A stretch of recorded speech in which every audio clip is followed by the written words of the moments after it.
Hello les B-Minders, bienvenue sur B-Mindset, le podcast qui repousse les limites du temps. Aujourd'hui, on aborde la longévité sous un angle souvent sous-estimé mais absolument essentiel. Et si notre capacité à bien vieillir dépendait avant tout de l'équilibre profond de notre corps? Pour explorer cette question, j'ai l'honneur d'accueillir François Benavente. Considéré comme l'un des meilleurs naturopathes français, spécialiste des troubles de la thyroïde et véritable encyclopédie vivante en matière de santé naturelle. Avec lui, nous allons répondre à une question clé. Comment optimiser notre terrain biologique pour vieillir en pleine vitalité, sans fatigue chronique, sans inflammation et sans dérèglements hormonaux? Car vieillir en bonne santé, c'est pas seulement une question de génétique ou de mode de vie. C'est avant tout une affaire d'équilibre interne, de nutrition intelligente, de régulation hormonale et de gestion de stress oxydatif. On va chercher à répondre à quels sont les piliers de la naturopathie pour booster notre longévité. Quels aliments, plantes et micronutriments peuvent réellement ralentir le vieillissement? Et pourquoi la thyroïde est un organe clé pour rester énergique et performant à long terme? Cet épisode est une véritable mine d'or d'informations. François partage avec nous des stratégies concrètes, issues de décennies d'expérience, pour que notre corps fonctionne à son plein potentiel année après année. Alors prépare-toi, cet épisode va t'ouvrir les yeux sur un plan fondamental de la longévité. C'est parti! Bonjour à tous les B-Mindset. Je reçois aujourd'hui dans le podcast François Benavente. Comment on dit? Benavente. Et Benav. bonjour à tous, salut Alex. Salut. Comment tu vas? Bah ça va bien, ça travaille, ça va, la vie est belle. Ça bosse et ça étudie aujourd'hui, donc ça va, les deux. Ouais, la belle vie quoi. Ah, on peut pas rêver mieux avec ce que vivent les autres quand je vois l'actualité. Nous, on est très heureux et on le sait pas. Ouais, faut en prendre conscience quand même un petit peu, hein. Là, on est Le des but de cet épisode aujourd'hui, François, comme je t'avais dit, je t'ai expliqué brièvement, je prends le chemin de la longévité. C'est ce qui m'intéresse de plus en plus. C'est le sujet qu'on va creuser ensemble aujourd'hui via ta vision à toi en tant que naturopathe, euh, comprendre un petit peu qu'est-ce qui pourrait être bénéfique, toujours sous ton angle à toi, et avec un sujet un peu provoque, mais c'est fait exprès, avec l'envie de vivre jusqu'à 100 ans. Les bonnes recommandations, ta vision à toi. Mais avant, on commence par te présenter. Je vais te laisser prendre la parole, me dire un petit peu qui tu es, d'où tu viens et qu'est-ce qui t'a amené à la naturopathie. cool.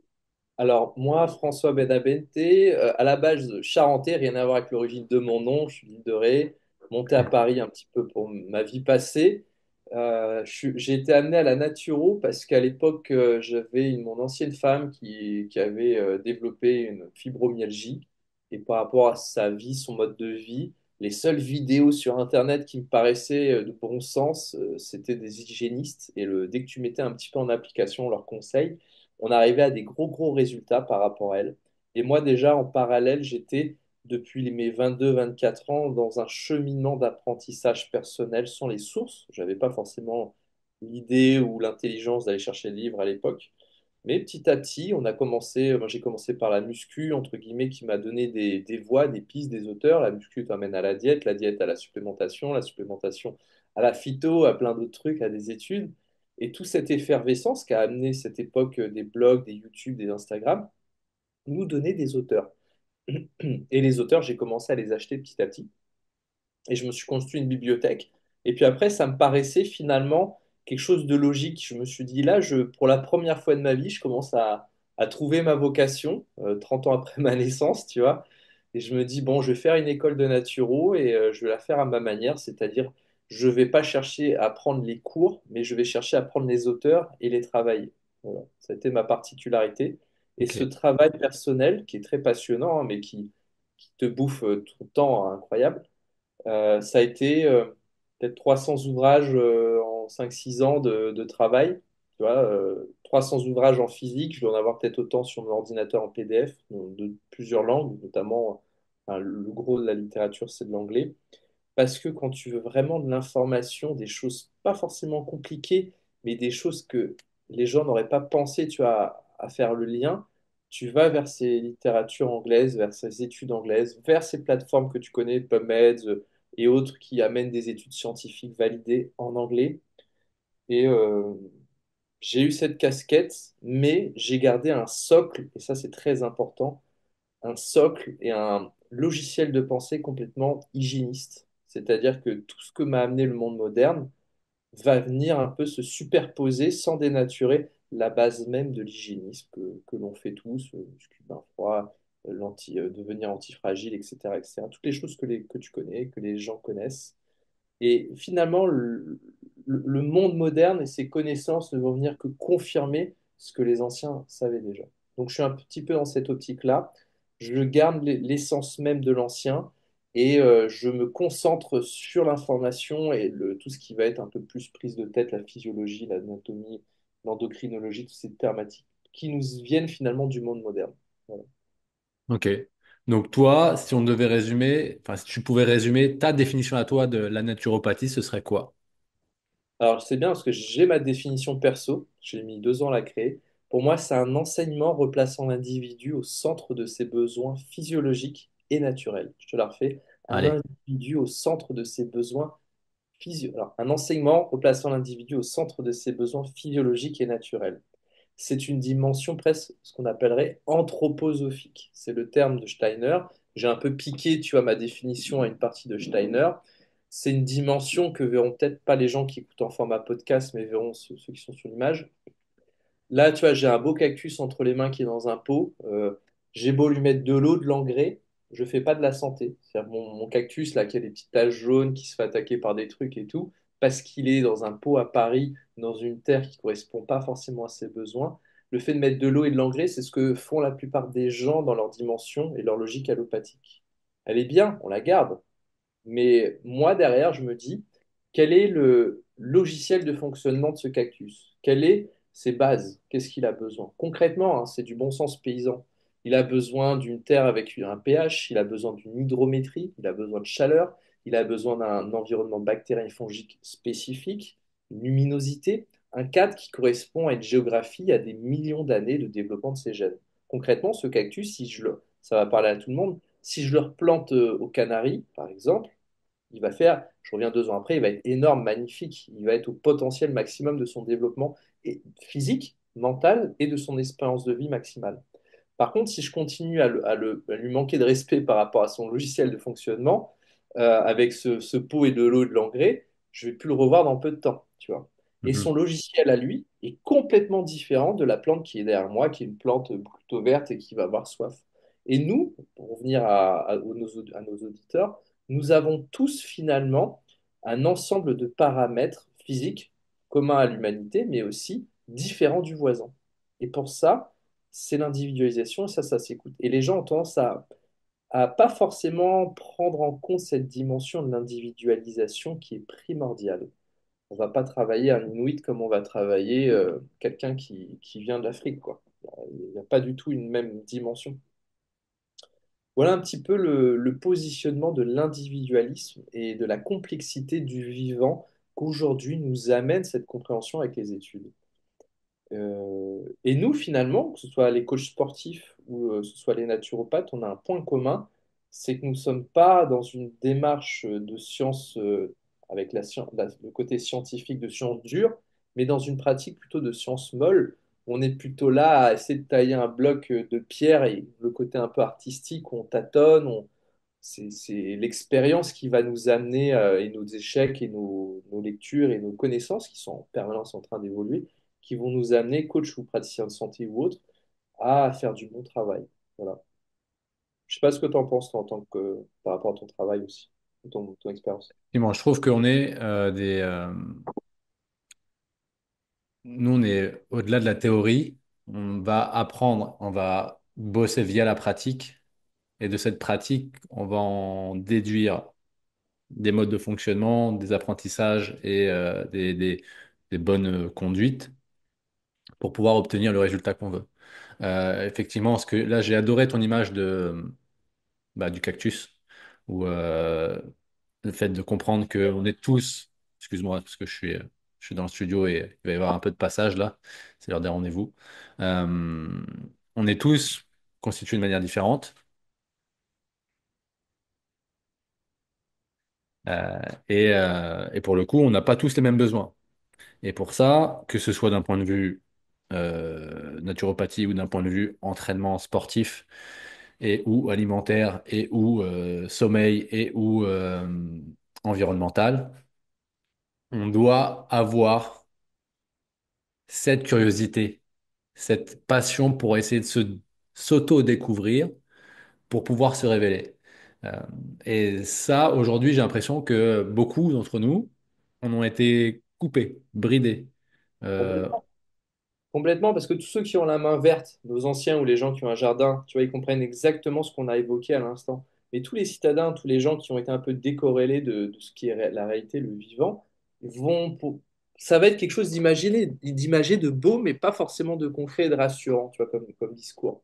Ça, c'est assez flippant par rapport à ce qu'on fait. Et nous, en naturopathie, on évoque 10 techniques. Et ces techniques reflètent uniquement des besoins. Tu vois, des besoins, c'est-à-dire des besoins innés, propres à notre espèce et qui ne vont pas être remplaçables. Le sommeil, tout le monde comprend que le sommeil ne sera jamais remplaçable par une pilule.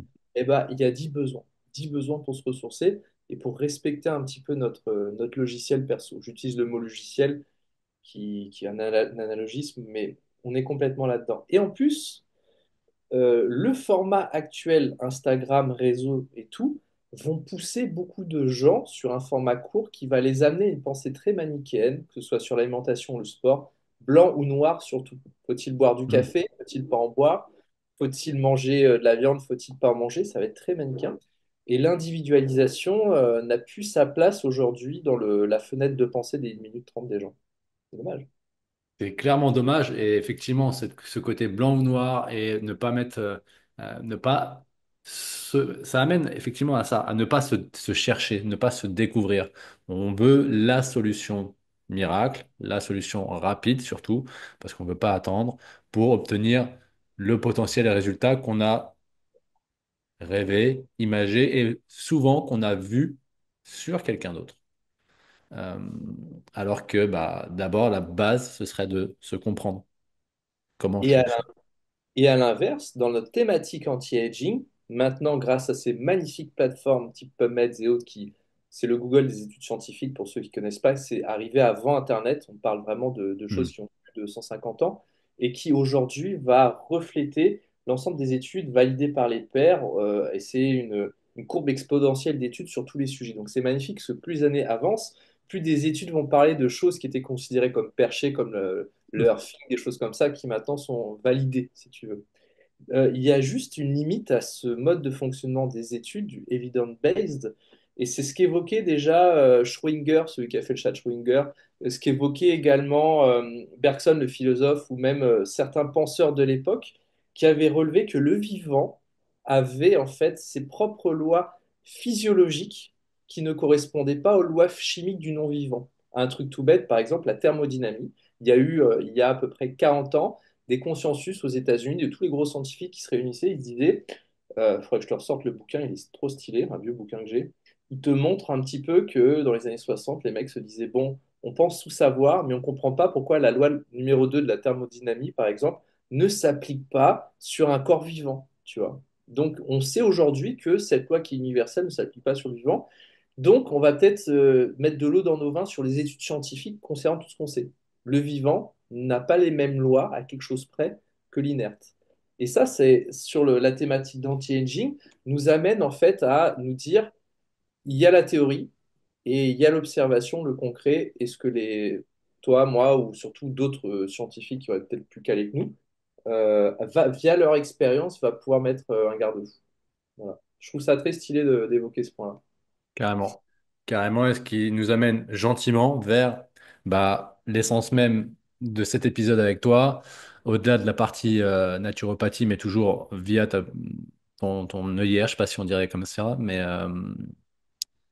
c'est quoi pour toi les piliers de l'anti-aging ou de la longévité?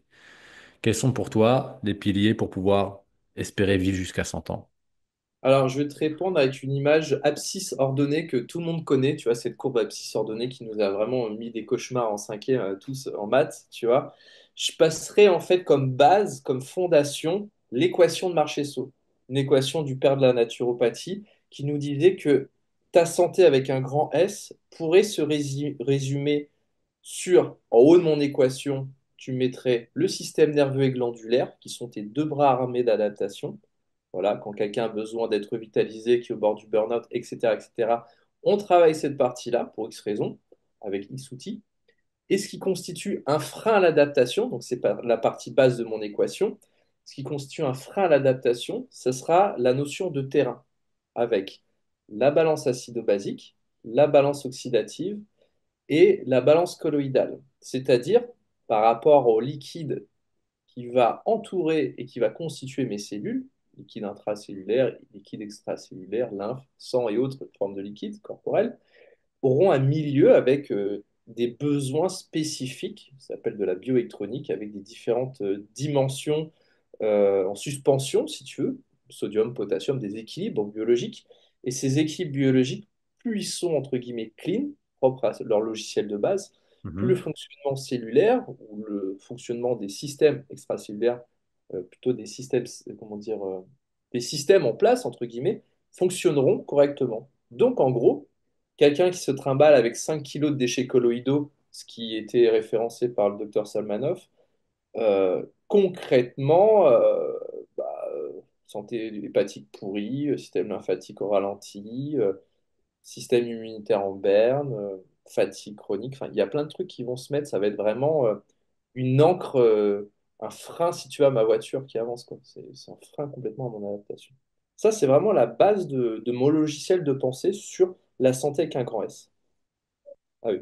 Et cette base-là, je pense qu'elle pourrait être un petit peu améliorée avec les connaissances actuelles, où en haut de l'équation, on pourrait mettre santé glandulaire, santé nerveuse, santé mentale et santé immunitaire, suite aux travaux de Francesco Bottaccioli, qui lui développe une nouvelle discipline qui s'appelle la psychoneuro-endocrino-immunologie en termes d'adaptation. On est sur de l'adaptation, ni plus ni moins. C'est-à-dire que là, on quittait un petit peu le prisme de la biologie et dites-vous, c'est de l'adaptation. Le corps, la vie, c'est de l'adaptation. Voilà. C'est pas, comment il s'appelait, le gars qui a dit la vie est l'ensemble des forces qui résistent à la mort. Peut-être que les auditeurs se retrouvera le nom de ce Français qui porte le nom d'un hôpital, si je ne me trompe pas. De toute façon, tu auras le temps de la regarder sur Google, ça peut être intéressant. Et après ça, on va dire que ça, c'était la base de mon abscisse ordonnée. Et sur la partie montante, je dirais qu'on a un ensemble de marqueurs biologiques qui vont être vraiment pertinents, qui devront être pris en place. On parle de tout ce qui va être capital enzymatique. Mhm. Ça, on n'en parle jamais, le capital enzymatique. Il y a un professeur qui s'appelle le docteur Himes. Je ne sais pas si tu as déjà entendu parler de ça. Non, ça ne me parle pas. Il a validé une théorie qui maintenant est un fait établi. C'est qu'à mesure que tu vieillis, tu perds ton capital enzymatique. Donc, on est à l'intérieur des cellules, de l'ensemble des processus enzymatiques. Il n'y a pas que les enzymes digestifs. Les enzymes qui sont vraiment à la base de tout processus biologique à l'échelle microscopique. Donc, à mesure que tu vieillis, à mesure que tu as des carences micronutritionnelles, des affaiblissements glandulaires, nerveux, etc., des attaques immunitaires et autres, ton capital, j'adore ce mot, enzymatique, réduit. Et à mesure du temps, les fonctions les moins utiles pour le corps disparaissent. Mais Ok. les fonctions les plus utiles restent la forme cognitive, le mouvement et la fonction reproductrice. Mais par contre, la digestion, l'ensemble de tout ce qui va être arsenal immunitaire, va disparaître au fur et à mesure que ton capital enzymatique est réduit. Et les gens, sur leur capital enzymatique, aujourd'hui, dans les études, ne font plus aucun effort. C'est-à-dire que quelque chose qui sort de terre commence à perdre ses enzymes, son capital enzymatique. La cuisson passé 45 degrés, c'est rien du tout 45 degrés, commence à détériorer les enzymes. Et à l'inverse, les gens vont de moins en moins avec le système post-années 50, on conserve nos aliments, on mange plus vraiment de choses vivantes, perdre ce qu'on aurait dans le cru. Par exemple, conseil numéro un, vous voulez être dans une stratégie anti-aging, consommez à fond de graines germées.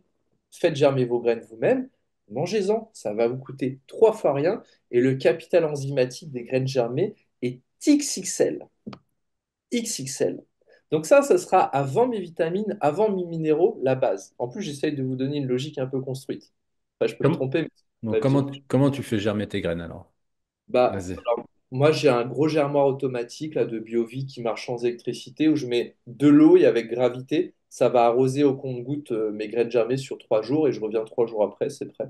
Et Et c'est quoi comme graines alors que tu mets? je varie beaucoup parce que celle qui a énormément, je crois que le bouquin il est là, celle qui a énormément travaillé sur les graines germées, elle s'appelle Anne Wigmore, donc c'est des livres en anglais, et elle te montre l'incroyable importance de ces graines, comment elles vont avoir, si tu veux, un spectre antioxydant avec des petites molécules qui sont aujourd'hui étudiées pour tel et tel cancer, telle et telle maladie.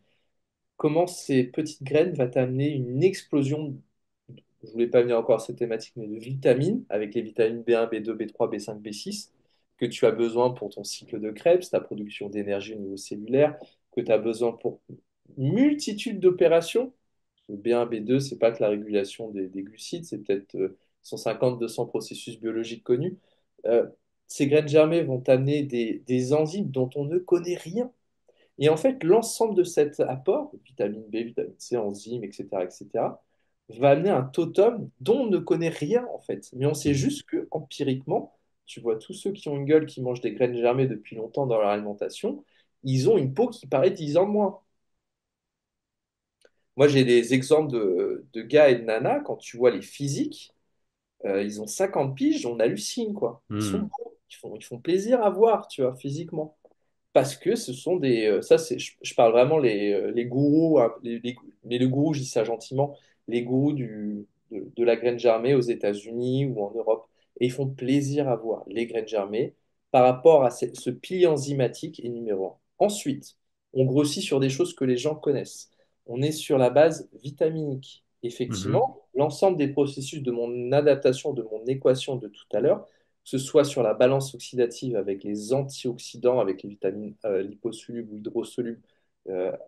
hydrosolubles, notamment cette vitamine C qui est une monnaie antioxydante par excellence, mais aussi bien tout ce qui va être antioxydant endogène avec l'alimentation, les protéines, le sélénium, ces trucs-là qui vont constituer ces antioxydants naturels sont méga importants. Et ça se mesure. On va venir après à l'idée de l'analyse biologique, parce que ça peut donner aussi concrètement des points pour les gens pour évoluer. Et on évolue beaucoup hein, de ce côté-là. Et moi, malheureusement, je ne suis pas à jour de tout forcément. Bien sûr. Il y a aussi la balance minérale, les carences basiques hein, que les gens vont complètement négliger. On les connaît tous, hein, le magnésium, par exemple, on est tous méga carencés en magnésium, mais magnésium, tu as plus de 300-400 processus biologiques. Donc, si à chaque fois on est sur de la micronutrition qui amène des facteurs biologiques nécessaires à notre bien vieillir et bien-être, il faudrait un petit peu être dans la stratégie de la loi limitante où tu fais une analyse complète, vitamine A, vitamine E, vitamine B6, B9, B12, le zinc, le sélénium, le cuivre, surtout pour les femmes, les taux de ferritine, l'unité de stockage hépatique du fer. Il y aurait vraiment un must comme ça de tout ce qui serait brique de base en termes de fonctionnement. Donc, toi, tu partirais d'abord, au-delà de la partie enzymatique, sur un bilan sanguin qui permettrait de voir un petit peu, donc, d'un point de vue vitamine. Sanguin, urinaire, parce que tu prends le magnésium, faut le voir soit de manière érythrocytaire, soit de manière urinaire, et surtout pas sanguine, parce que le magnésium ou potassium que tu as dans le sang que ton médecin peut faire, c'est pour voir s'il n'y a pas une urgence, genre une hémorragie ou autre, Hmm. parce que ces taux sont invariables dans le sang normalement, sauf si on t'a fait une hémorragie. Donc c'est pas très intelligent pour nous. Enfin, quand je vois les mecs qui font ça en analyse et ils ont en face d'eux une personne qui souffre de rien, d'opération ou autre, je comprends pas. C'est pas logique. Je sais plus ce qu'on disait. Ouais, ouais. Donc il y aurait une analyse de base micronutritionnelle. Avant de faire cette analyse, il y a une anamnèse. C'est-à-dire que chaque micronutriments peuvent amener un questionnement. J'ai le livre ici, par exemple. Moi, je leur envoie un questionnaire aux gens. Sur le magnésium, j'ai 5 questions basiques. Sur le zinc, j'ai 5 questions. Comme ça, on peut éventuellement leur faire des économies pour pas forcément tout faire, mais Mhm. plutôt cibler. C'est mon côté charentais, on fait des économies. Hein. C'est vrai, hein, parce que je trouve que c'est un manque de compétences aujourd'hui. euh, du praticien de santé de tourner vers une analyse copier-coller grosse et globale. Alors que si tu as bien travaillé à l'école, non, je rigole, mais si tu as bien travaillé tout court, tu sais en fait que telle carence en vitamine D, il y a tel et tel et tel, tel symptôme, et tu poses 7 à 8 questions, et s'il y en a 6 qui reviennent, tu dis, bon, on va faire une analyse, serait intéressant, quoi. Hmm. Déjà, il y a anamnèse. Après, il y a bilan biologique, une grosse fondation sur la partie micronutrition et toutes ces briques de base. Une partie glandulaire, donc ça, c'est une thématique qui vient au-dessus, un petit peu se superposer comme un papier calque. Cette partie glandulaire, on les connaît, thyroïde. Après, tu vas être tout ce qui va être les hormones stéroïdiennes, prégnénolone, DHEA, la fameuse pro-hormone anti-aging DHEA, qui est un très très bon marqueur. Il va y avoir bien sûr tout ce qui va être testo, oestrogène, cortisol. Il y a des bases fondamentales. Il y a un peu d'urinaire, un peu de sanguin. Ça dépend des marqueurs. Ce qui est intéressant, attends, bouge pas, je te montre à la caméra. Ça peut valoir le coup de prendre une seconde Carrément. pour voir les bons ouvrages. Ça. Voilà. Tu vois, les bons, on est sur le même auteur, hein. Je suis désolé de faire de la pub, je gagne rien à ça. Sur la partie micronutrition, c'est celui-là où tu as tous les marqueurs physiques, physiologiques, anatomiques de telle et telle carence micronutritionnelle, plus les valeurs santé et pas les valeurs laboratoires. Petite parenthèse pour ceux qui nous écoutent, vous avez votre analyse biologique devant les yeux, vous avez les normes de référence qui apparaissent. Si vous dites chouette, je suis dans les normes, tâchez, mesdames, messieurs, que ces normes, si votre laboratoire, je vais donner un nom qui n'existe pas, il s'appelle laboratoire Plan-Plan. Le laboratoire Plan-Plan, qui a des laboratoires dans toute la France, aura pris, suivant les directives de l'Union européenne sur le calcul de ces normes, toutes les normes de cette ligne, de tous ces laboratoires, de toutes ces villes, en mettant ça sur un abscisse en ordonnée, et en retirant 2,25% des bons élèves, 2,25% des mauvais élèves. Et hop, ça fait une norme. Et cette norme, du coup, est variable d'une enseigne à une autre, d'un pays à une autre, et d'une année à une autre. Et cette norme reflète finalement d'un pan de la population qui a souhaité faire cette analyse. Autrement dit, lorsque tu as tous les vieux de 40 à 65 ans qui viennent voir leur testo parce qu'ils ne vendent plus, ça ne veut pas dire que toi, tu dois avoir les mêmes normes qu'eux, la même fourchette. Eh oui. Je sais que je retrouve en disant ça l'attention de tout le monde, mais c'est complètement ça. Pareil sur les valeurs thyroïdiennes, c'est un syndrome métabolique parce que ta TSH, elle a un 3, un 4, un 5, mais que le médecin il t'a dit, mais tant que vous n'êtes pas à 4,4, tout va bien. Donc pour moi, 4,4, t'es Walking Dead, tu vois, c'est pour ça que tous les praticiens de santé, sans faire de la médecine, sans empiéter sur le travail du médecin, mais justement en s'acquiesçant de toute une équipe, moi j'ai des gens avec qui je travaille qui sont médecins, qui sont laborantins, c'est leur métier, moi j'empiète pas sur leur métier parce que j'ai déjà beaucoup à faire sur le mien, et bah c'est quand même intéressant d'aller étudier Hmm. toutes ces normes, la compréhension, la physique, la biologie, en fait la biologie de manière aiguë devrait, à mon sens, être l'apanage de tous les praticiens de santé, coachs y compris, qui est souvent le cas. Moi, j'ai plein de bons coachs avec qui je travaille qui sont très bons d'ailleurs.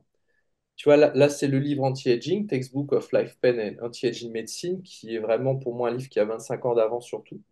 Je devrais le relire. Et sur les normes biologiques, sur tout ce qui est glandulaire, c'est celui-là. The Hormone Handbook. Là, on est sur du XXL, sur toutes les hormones et surtout les pertinences d'analyse. Parce que tu vois, tu te dis, bon, allez, je vais faire ma testostérone sanguine. Et tu te dis, bon, je suis dans les normes. Mais en fait, tu te dis bien, il y a quelque chose qui ne va pas. Et bah, ce livre, il va te dire, bah, tu as fait le sanguin, mais il fallait peut-être faire l'urinaire, parce que le sanguin n'a peut-être pas une véracité, une pertinence d'analyse XXL. Et il te dirait, peut-être que ta norme se rapproche plutôt d'une norme, pas de santé, mais plutôt une norme au-delà ou une norme, comment dire, référence, donc tu as des efforts à faire, et il va te donner exactement, étude à l'appui, comment faire pour améliorer ta testostérone avec des trucs tout cons. Voilà. Donc, vous l'aurez compris, François est est une bibliothèque humaine. Il a aussi à intégrer et à ressortir énormément d'informations. Ouais, Non, mais carrément, c'est hyper intéressant de voir sous ton angle on va dire la pyramide des besoins pour être en santé. Euh, J'aimerais que via cette pyramide, toujours sous ta vision, on puisse aller vers chacun des piliers fondamentaux de la longévité qui vont être bien sûr l'alimentation, mais également le sport et le sommeil. Est-ce que déjà d'un point de vue sportif, tu aurais du contenu à apporter sur cette thématique-ci? Bien sûr. Alors, je vois deux questions en une, c'est-à-dire la première question, les piliers, et l'autre sur le sport. Donc, je vais répondre, si tu veux, à ces deux questions. Yes. Historiquement, il y a pas mal de gens qui ont essayé de mettre comme ça des piliers. Alors, il y a eu, il y a eu Pierre-Valentin Marchesseau avec ses 10 piliers, ses 10 techniques. Il y a eu après ça Daniel Kieffer qui nous a quitté l'année dernière, là, qui avait fait les besoins énergétiques. Je trouve ça très intéressant, les 12 piliers énergétiques que j'ai aussi sur mon ordinateur. Tu as eu Kousmine qui avait fait 5 piliers aussi par rapport au processus physiopathologique. Et le plus récent, c'est le docteur Castronovo, celui qui a le DIE de micronutrition, qui est un des pontes actuels, qui a fait une formation qui parle de piliers également. Ok. Alors, c'est intéressant, ils ont tous des piliers différents. Il doit y en avoir d'autres, des auteurs. Il revient souvent le pilier digestif et écosystème intestinal, tout ce qui va être microbiote, intestin victime en amont de dysfonctionnement en aval, et pas l'inverse. Ça, c'est Mhm. un qui paraît essentiel à rappeler. Le système glandulaire avec le système nerveux. Système nerveux, on est plutôt sur la micronutrition avec des auteurs comme non, Karl Pfeffer, ou sur tout ce qui va être adaptation, mode de vie, on est sur Breverman, ça c'est très connu, c'est un super bouquin. Après, on est sur les piliers alimentation diététique, très difficile, parce que plein d'auteurs, plein de sources. Moi, j'aime bien ce que propose Robert Masson avec l'eutinanthropie. Pour moi, c'est un des systèmes les plus complets aujourd'hui. Pourtant, c'est un livre des années 70 et qui vaut 10 euros. C'est un des systèmes pour moi les plus complets par rapport à la compréhension de l'individualisation de la diète, mais qui devrait être retravaillé avec une version 2.0. J'aime bien la version un peu de luxe, c'est-à-dire ceux qui ont un gros budget alimentaire, avec la chrononutrition d'Hertog. Il a écrit un petit bouquin à 20 balles Mhm. qui est trop bien. Mais bon, faut avoir le budget de manger des langoustines, de diversifier ses repas, entre guillemets. Mais c'est lui qui est dans le vrai, hein. C'est ça qui est dingue. Sur la partie diététique, après, il y a des lectures beaucoup plus anciennes où on est sur le manger de saison, quelque chose qui est complètement occulté. Et j'aime bien pas sur la nutrition, mais la diététique. Nutrition, ce que tu mets dans ton assiette, les vitamines. Diététique, c'est les outils. C'est-à-dire quand, comment je mange, avec quoi, comment j'ai transformé. Et je pense que Paul Carton nous amène beaucoup d'informations pertinentes concrètement. Tu vois, un truc tout bête. Nous, on est là avec nos petits filets qu'on fait à la vapeur ou à la poêle ou autre.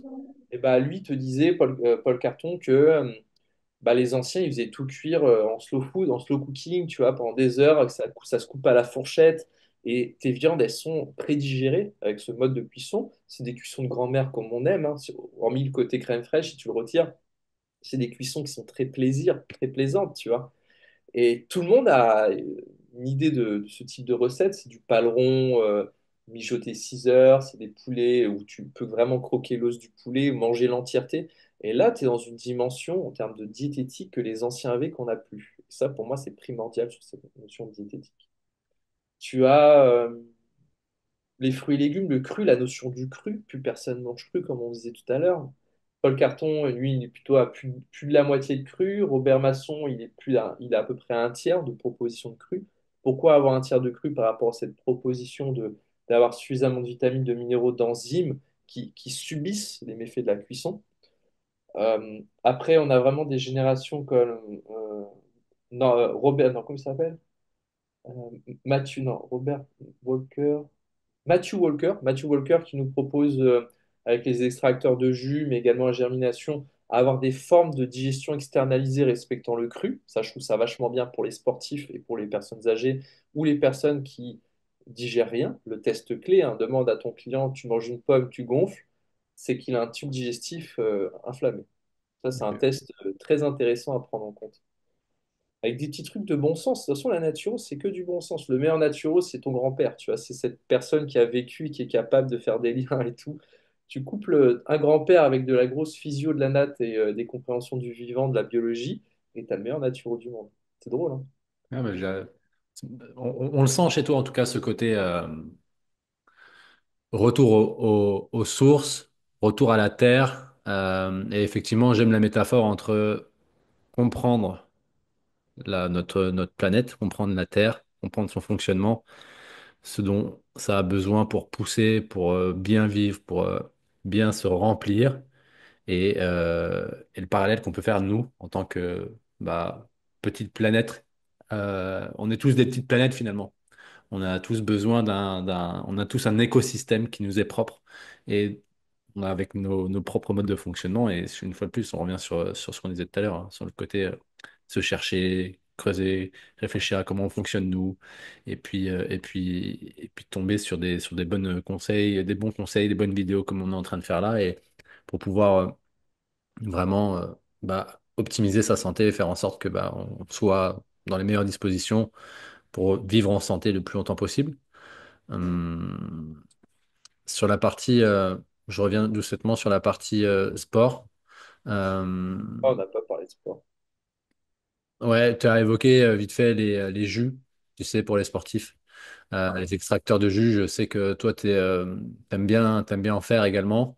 Euh, Est-ce que là, toi, parce que moi, je sais que j'en fais, mais je mélange fruits et légumes. Apparemment, j'ai ouï dire que c'était pas top. C'est quoi ton avis là-dessus? Alors, l'extracteur de jus est juste une forme de digestion externalisée, un outil dans ma trousse à outils diététique, parce que la diététique n'est qu'une grosse trousse à outils avec des outils que j'individualise. Je tape pas un marteau avec une clé à molette, je tape un marteau avec... Enfin, je tape pas un clou avec une... Ah, je vais réussir à le dire. Je tape pas un clou avec une clé à molette, mais avec un marteau.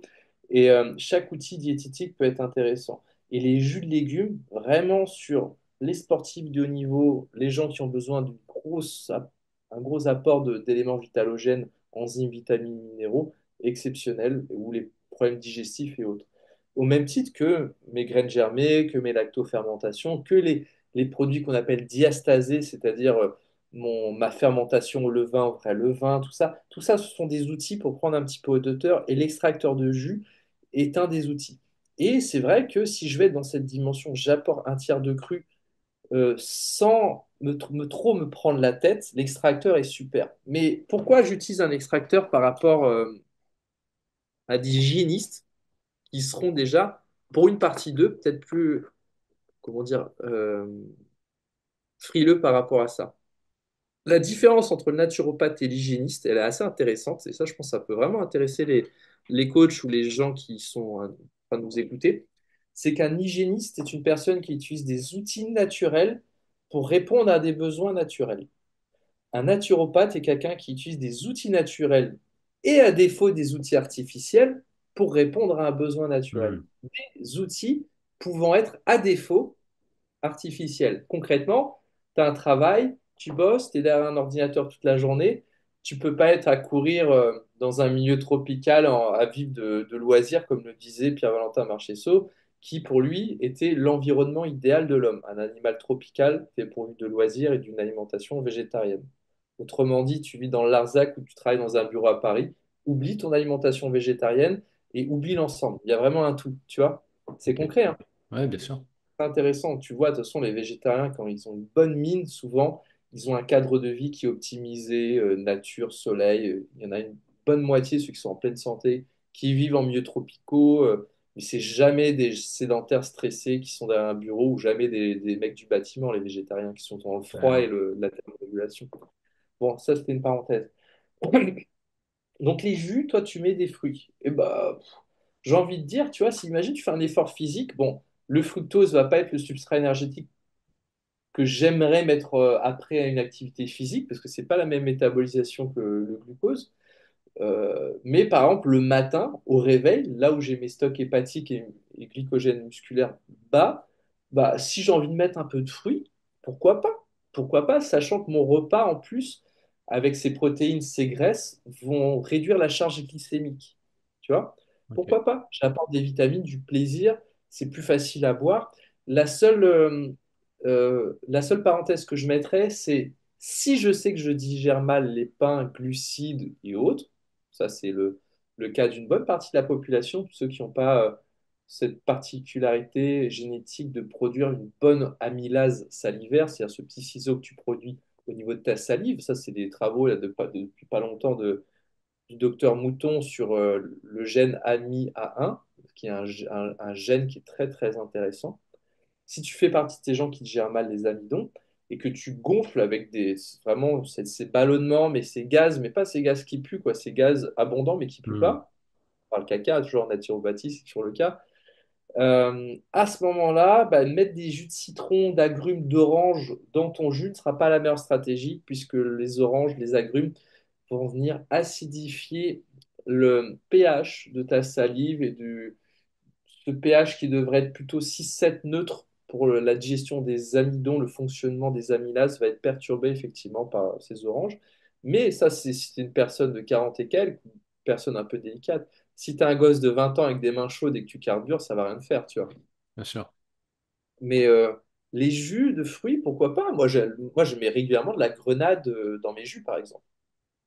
L'alimentation doit toujours être vue comme une balance. Par exemple, l'exemple est concret que tu nous donnes. Si je mets des fruits dans mon jus de légumes, comme de la grenade, je vais augmenter ma charge glycémique avec l'apport de sucre, mais je vais aussi, alors ça c'est une partie qu'on essaye pour nous, qui, par rapport à notre body summer ou autre qui nous intéresse moins, mais on n'est pas sur des sucres transformés non plus, donc on n'aurait pas une glycation des protéines, une oxydation avec les sucres comme on l'aurait avec du sucre blanc, donc pas trop problématique.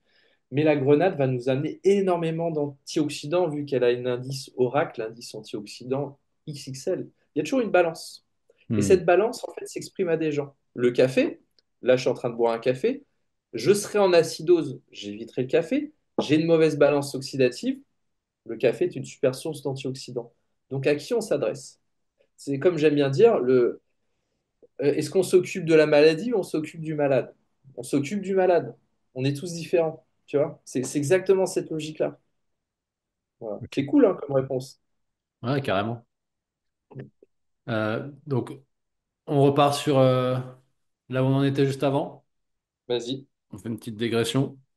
Euh, donc, le pilier alimentaire, euh, tu nous l'as évoqué un petit peu, la différence entre diététique et nutrition. Toi, toujours avec ta vision, euh, comment tu ferais pour optimiser tes performances via la naturopathie? Par quel... Si je suis sur un prisme de performance sportive, ok, je continuerai à m'entraîner avec mes connaissances, à augmenter mes connaissances dans ce domaine-là, avec la littérature, avec toutes les techniques d'intensification, comme on a trouvé chez Louis Simon de Westside Barbell, par exemple, qui a vraiment explosé tout ce qui est réathlétisation dans ce domaine-là. Donc, je sors de mon milieu de compétences, mais tous ceux qui veulent vraiment exploser sur la réalisation des sports spécifiques devraient lire Louis Simons, devraient sortir des salles de sport. Je suis désolé les gars en France, mais on a des salles. Heureusement qu'il y a des chaînes un peu low cost qui envoient du lourd comme One Air ou autre. Mais Hmm. sinon, en France, on est très mauvais dans le matos de réathlétisation pour tu vois, les clubs de foot, c'est de la merde leur matos, hein. Ça, c'est Michael Day Gundil qui l'avait décrit. Aux États-Unis, par exemple, quand tu es déjà dans une réathlétisation, tu as du gros matos Kaiser. Je sais pas si tu as déjà testé Oui, bien sûr. ce matos. Tu as eu la chance de tester Kaiser parce que c'est un truc de fou. Tu changes de dimension. T'as une courbe d'effort calculée par une machine avec une progression. Ça n'a rien à voir. Alors, ça, j'ai terminé la parenthèse. Là, on est sur l'athlétisation. C'est pas mon domaine. Sur ce qui me concerne la naturopathie, concrètement, j'ai 10 besoins physiologiques. J'en ai surtout 4. 4 qui vont représenter 90% du travail. Et les 6 autres vont être aussi très intéressants parce que si on peut grappiller 1%, 1%, 1%, on prend. Et je vais travailler que les facteurs limitants. Cette loi du facteur limitant. Je ne travaille pas mes points forts, je travaille mes points Hmm. faibles. Ça ne sert à rien que je travaille mon alimentation si je mange déjà super bien, mais que derrière je dors 6 heures, tu vois. Je travaille vraiment mes points faibles dans ma logique d'importance. Et dans ces 4 points principaux, il y a l'outil diététique nutrition, ça c'est la bromatologie, on met en place en naturo où on dissocie diététique nutrition. Mhm. Là-dessus, je serais vraiment sur le saison et le biofeedback, écouter mon corps, et puis dans une logique intéressante aussi de se faire accompagner. Même il y a des très bons diététiciens, très bons naturaux, il y a plein de trucs en termes d'accompagnement. On parle d'accompagnement 3 ans, hein. Je ne parle pas d'un accompagnement de quelques semaines, parce que un régime diététique, ça met 3 ans à voir si ça vous correspond ou pas. Ça, c'est Robert Masson qui le disait, hein. Tu prends n'importe quel végétalien, il est végétalien depuis 6 mois, il se sent super bien, et tu le reprends 3 ans après, c'est pas sûr qu'il se sente bien. Il y a vraiment 3 ans de délai pour qu'une diète se passe, hein. Ah Alors ça, ouais, c'était une parenthèse importante, tu vois. ouais, mais c'est hyper important. Et je te remercie de la rappeler. J'avais le discours avec une adhérente cette semaine, là. Enfin hier là-dessus sur des résultats, mais c'est pas assez rapide, etc. Et la partie prendre le temps, comprendre comment ça fonctionne, Bah ouais. réadapter, réajuster et faire maturer la chose, quoi, parce que c'est pas comme ça, hein. Ce que les gens oublient, c'est que pour créer du capital musculaire, imagine, je suis un athlète de haut niveau, j'ai le meilleur coach du monde. Ma meilleure marge de progression, c'est, alors je crois que le mec il avait montré ça, c'est 12,5 grammes par semaine de muscle. Donc ça représente en fait une cuillère à café de Que dalle. progression par semaine de muscle si j'envoie du lourd avec le meilleur des coachs. Et que dalle, C'est que dalle, hein. bien sûr. C'est marrant parce que visuellement, on voit tous notre cuillère à café avec, remplie de sucre. Et ça, c'est ce que tu peux prendre en muscle sur la totalité de ton corps si tu arrives à progresser à fond. Donc ça met du temps, hein, 12 grammes par 12 grammes au niveau des semaines. Alors, les quatre techniques, effectivement, sur les autres lois de l'hormèse, c'est-à-dire ce qui tue pas rend plus fort, la musculation est une de ces lois, le jeûne aussi, mais là, c'est pas l'outil que je vous mettrai en avant sur celui-là, bien que notre ami, là, comment il s'appelle, celui qui a été champion du monde de bodybuilding naturel, Mario Bracco, lui prône entièrement par rapport à la prise de masse de nettoyer complètement le système digestif pour performer d'un point de vue assimilation une fois par an, minimum. Il n'a pas tort.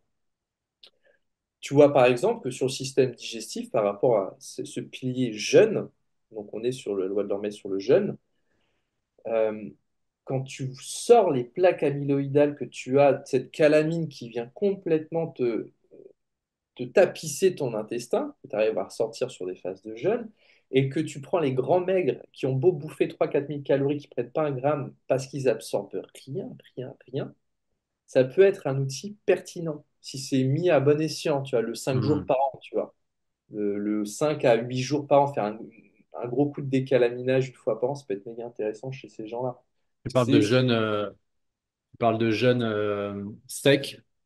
Non, moi je serais plutôt sur tout ce qui va être colloïdaux, je- c'est vrai que on dit toujours que pour éliminer les acides, on est plutôt sur du jeûne hydrique et sur les colloïdaux sur du jeûne sec. Je trouve que le jeûne sec, c'est trop une piste noire. Si je donne un exemple comme le ski, c'est trop une piste noire. Je ne serais pas à amener un jeûne sec à quelqu'un, et même un jeûne hydrique long hors d'un centre. Pour moi, il faudrait qu'un sportif de haut niveau, il aille dans un centre une fois par an. Il y en a plein, c'est super cool, c'est une bonne ambiance, c'est pas en 8 jours. Tu t'occupes de ta peau, tu es au soleil, tu détoxifies. Et ça, je pense que ce serait quelque chose d'exceptionnel puisque la perte de masse musculaire est minime sur ces phases de jeûne. Il y a quelqu'un qui avait fait le calcul, c'est le docteur Berthollet. C'est que dalle. C'est-à-dire que tu prends quelqu'un, tu le fais jeûner un mois, il va perdre de sa masse 9%, mais 9%, c'est une majorité d'eau. Donc une fois que tu as repris cette charge sarcoplasmique, c'est plutôt cette capacité Hmm. sarcoplasmique de l'eau, l'humidité là-dedans, c'est bon, tu perds que dalle. Je sors du jeûne, c'était une petite parenthèse. Le chaud, le froid. Donc là, on est dans une technique, c'est le chaud et le froid, le chaud et le froid, c'est l'hydrothérapie. L'hydrothérapie, les gars, vous pouvez pas c'est le point faible de tous les sportifs, l'hydrothérapie. C'est le facteur limitant que personne ne veut faire par manque de moyens ou par fainéantise. L'autre jour, ça date, le festival de l'Ormez qui est exceptionnel, allez-y les gars. Euh, c'est au Pont de Gare, là. C'est une fois par an. Il y avait des grands sportifs un peu connus, ils étaient tout balèzes. Et putain, pour les mettre dans le bain froid, c'était une histoire, hein. Tu vois, ils faisaient 100 kilos de muscle, les gars, et pour les foutre dans un bain froid, c'était une histoire. Eh oui. Moi, j'étais avec toi, donc j'ai vu. Donc, Et oui, c'est ce que je me dis que tu étais là, toi, Alex, on avait ouais, parlé. bien sûr. Ouais, j'étais là, j'ai bien participé au bain froid avec Léo, tout ça. C'était intéressant de voir, d'une part, la partie aussi, la partie respiration. Je sais pas si toi, ça te parle, la partie respi. Et aussi la partie hydro, où s'immerger dans le bain froid, ça a été assez challengeant pour beaucoup. Et, voir la Pour moi, réaction du corps en plus derrière, c'est exceptionnel. pour moi, c'est deux chapitres qui mériteraient une masterclass de 8 heures chacune, tu vois, ces deux thématiques-là, au niveau de toutes les réactions de ce qui pourrait se passer avec le froid, le côté ce qui tue pas rend plus fort, le côté micropoison qui va renforcer tous les médiateurs de l'inflammation, tout le système glandulaire qui va avoir un effet mais conséquent en faisant ce va-et-vient. Parce que quand tu fais dans un bain froid, la première action biologique, c'est que le corps va attirer tous les liquides vers le noyau, vers le centre. Et après, une fois que tu sors du bain, mécanisme inverse. Donc, tu as fait une douche intracellulaire dans les deux sens. Donc, ça a mis en place des mouvements de liquide entre les cellules, liquide interstitiel, extracellulaire plutôt, et ça aura mis en branle tout. Tu vois, ok, Mhm. sur le coup, ça va te fatiguer, mais tu as mis en place des choses. Et le fait de mettre en place des choses, tu optes un peu vers le système de détoxination et d'optimisation de la machine. Tu décalamines la machine. Tu optimises aussi le système glandulaire nerveux. Donc, tu optimises forcément. Et ça, il y a blindé d'études. Hein. Enfin, je ne sais pas combien de milliers d'études il y a sur l'hydrothérapie. Donc, c'est un fait qui est avéré depuis très, très, très longtemps. Moi, déjà, je voyais Knipe, enfin, ouais, c'est ça, Knipe, qui s'est sorti de cette maladie-là, de cette maladie pulmonaire de l'époque violente, et qui avait fait vraiment toute une armée de gens qui ont fait comme lui en Allemagne à se baigner dans le Rhin à 3 degrés avec des maladies pulmonaires graves, tu vois. Les mecs s'en sortaient, tu vois, mais c'est un peu m'habiter mon couteau, tu vois. C'est vraiment, c'est le mental de guerrier, tu vois. Et ça, le froid, c'est exceptionnel. Le froid et le chaud, tu vois. Et tout le monde, enfin nous on est en ville, donc c'est plus compliqué. Peut-être toi encore, il y a moyen parce que tu es sur un quai. Mais moi à Paris, si j'ai pas mon bain froid, je suis mort, quoi. Donc je suis obligé La, de quoi? Ah, je vais pas te faire la un... Loire, c'est pas ouf. C'est pas ouf. On a un petit espace, l'île Charlemagne pour ceux qui connaissent, mais c'est quand même pas. C'est pas hyper glamour. Et puis, non, tu vois, limite, je préfère mon bain froid. Euh, ouais, je préfère Moi, mon bain froid. j'ai un super bain froid avec résistance électrique et tous les lundis, je le dis à personne, et tous les lundis après le squat, pac, bain froid. Et c'est pas forcément une partie de plaisir, hein. J'ai envie de crever, mon corps me dit envie de partir, c'est une lutte permanente, c'est de la survie. Mais Paul Carton disait bienheureux ceux qui souffrent. Après, tu passes la meilleure de tes journées et après, tu es content, tu vois, il s'est passé quelque chose, tu as renforcé la machine. Tu regarderas ce matin, 7h, 7h50, j'étais dedans. Ah, t'es chaud. J'étais dedans. Donc, non, ouais, donc, complètement. Donc, l'hydrothérapie, il nous en manque un. Tu nous Attends, as. l'hydro, il y a tout ce qui est sauna, le chaud. Ah oui. Attends, le nombre de sportifs, tu sais, moi je vais souvent faire mes échauffements dans la cage de MMA, ma salle de sport là, et ça, c'est pas, t'as des transpi qui puent pas et t'en as, elles sont tellement chargées.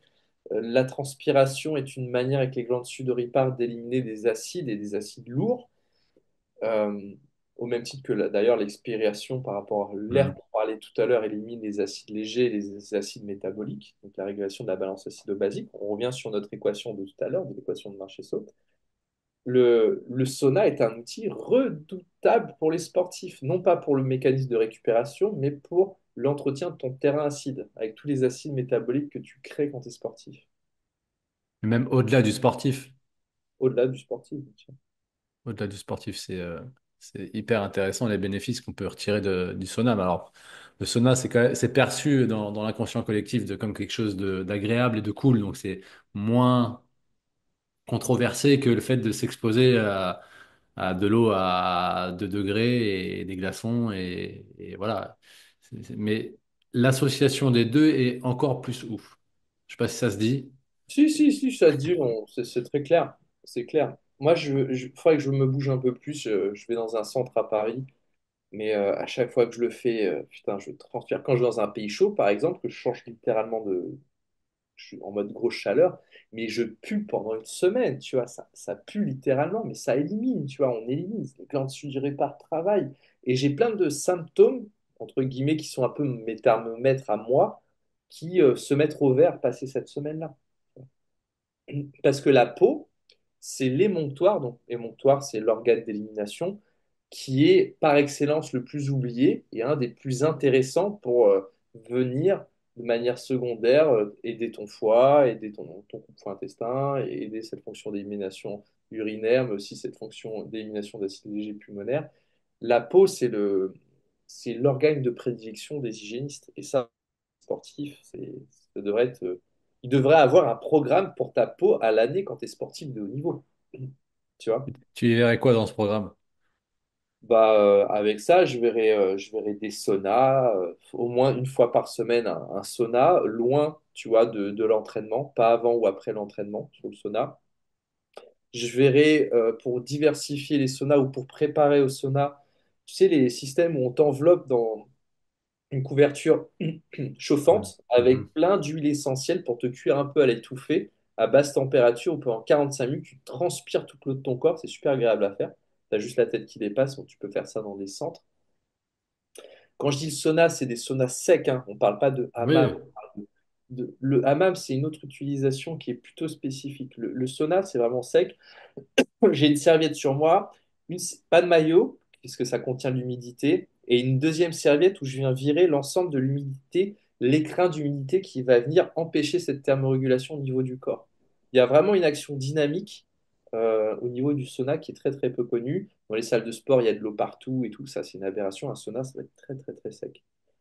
Euh, Par rapport à la peau aussi, tout ce qui va être luminothérapie, tout ce qui est traitement et accompagnement sur la luminothérapie au niveau de la peau, les bains de soleil, revenons à la base, les bains de soleil, ta peau il y a plein d'opérations, de processus, il n'y a pas que la synthétisation de la vitamine D qui se passe avec le soleil. Le soleil amène des doses massives d'ion H-, extrêmement revitalisant, tout est étudié. Je pense que ce n'est pas quelque chose de perché aujourd'hui, le soleil va bien au-delà de la vitamine D, quoi. On est des êtres faits pour vivre en pleine lumière dehors. Donc, quand on part en vacances, tu le vois bien, hein, tu pars en vacances, tu as pris le soleil toute la journée, tu dors comme un loir, tu récupères à fond, tu as mangé n'importe quelle connerie, mais tu n'as jamais été aussi sec par rapport à cet environnement-là, tu vois. Je veux dire, le soleil, c'est la vie, c'est le truc anti-aging par excellence pour moi. J'ai une question un peu, je sais pas si elle est bizarre, mais je suivais un mec là sur Insta, un ancien qui est là-dedans dans la longévité, etc. Il parlait de, lui, il va jusqu'à boire son urine. Ah, tu parles, celui qui fait Unami ou Mami, celui qui est en Suisse, j'ai oublié son nom. Pff, non, non, moi c'est pas mon domaine. J'ai vu des gens qui étaient à très haut niveau d'études se lancer aussi dans cette recherche-là. Euh, Écoute, pour l'instant, tant que tu m'auras, ça c'est le côté cartésien qui va arriver, tant que Mhm. tu m'auras pas mis des études avec une cohorte de 3000 personnes, avec un avant-après et de l'analyse biologique dans vraiment ce qu'ils avancent par rapport au fait que ton corps crée ses propres défenses, blablabla, tant que tu n'auras pas ça, pour moi, ce serait une aberration. Ok. François, il va falloir qu'on accélère. Ouais, Euh, j'ai une petite liste de questions. Je compte sur toi pour être concis, vas-y, efficace. c'est dur ça, mais je vais essayer. Ouais, je sais, je sais, je sais.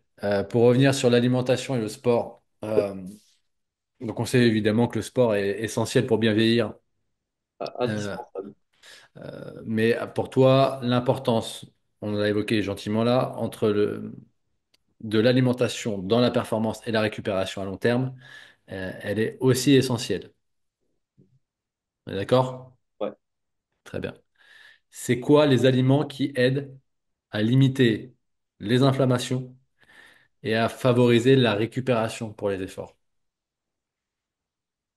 Bah en fait, il y a vraiment un équilibre. On ne pourrait pas dire un aliment, un aliment, un aliment. Il faudrait plutôt ta base, c'est-à-dire toujours avoir suffisamment de protéines, végétales ou animales, même si j'ai une petite préférence pour les produits animaux ou les sous-produits animaux, produits laitiers et les œufs, ce sont les sous-produits animaux avec une diversité dans leur choix et surtout de les prendre dans leur totalité, une cuisse de poulet au lieu d'un blanc de poulet, tu vois, pour avoir ce qu'on appelle un aminogramme extrêmement complet, de première qualité. C'est ce que je disais hier avec un copain. Quand tu commences à manger des gros produits fermiers de haute qualité, quand tu fais marche arrière, ton Hmm. corps te dit tout de Ouais, suite. c'est Alors que tu as impossible. connu toute ta vie que des produits de merde, ton corps il dit oui. C'est ça qui est drôle. Donc de la grosse qualité. Les protéines sont un peu la clé de voûte de la diététique, disait Paul Carton, qui était perçu pour beaucoup pour quelqu'un qui mangeait beaucoup que des végétaux, mais non, en fait, ça dépend des livres que tu prends de lui. Après, la grosse base après animal, ce serait vraiment cette grosse base de micronutriments que tu as avec le végétal et de fibres. Donc là, on est sur du pur saison. C'est-à-dire que cherchez pas, c'est-à-dire que ne réfléchissez pas, visualisez votre assiette, mettez au moins un tiers de légumes de crus là-dessus. Vous mettez du cuit parce que c'est l'hiver, vous externalisez les digestions avec les graines de germe et les jus. Et vous allez à votre magasin qui fait du local, votre paysan en gros. Moi, je vais au bout du champ à Paris, mais il y en a plein. Tu vois, c'est quand tu rentres. C'est simple, c'est ce qui a poussé à moins de 100 km à la louche, hein. Ça peut être 200, 300, mais c'est ce qui a poussé qui a été ramassé en les 2-3 jours. Tu rentres dans ton magasin, et en fait, il y a 10 000 trucs qui poussent autour de nous. Et 10 000, moi, je vois mon magasin, c'est son business plan, c'est moins de 24 heures et moins de 100 km. Donc, ce que tu as, ça a été ramassé il y a moins de 24 heures. C'est Mhm. stylé. Là, on a Carrément. une dimension diététique qui est très peu connue. C'est-à-dire, est-ce que ma carotte, bon, c'est un mauvais exemple, est-ce que ma salade qui a été ramassée aujourd'hui est la même que celle qui a été ramassée il y a 3 jours? Rien à voir. Ça, c'est les travaux de André Simonton, un ingénieur qui a mesuré la radiovitalité des aliments, suivant que tu le cueilles ou non. Et ça, dans la dimension anti-aging, pour moi, est primordial. Ok. Primordial.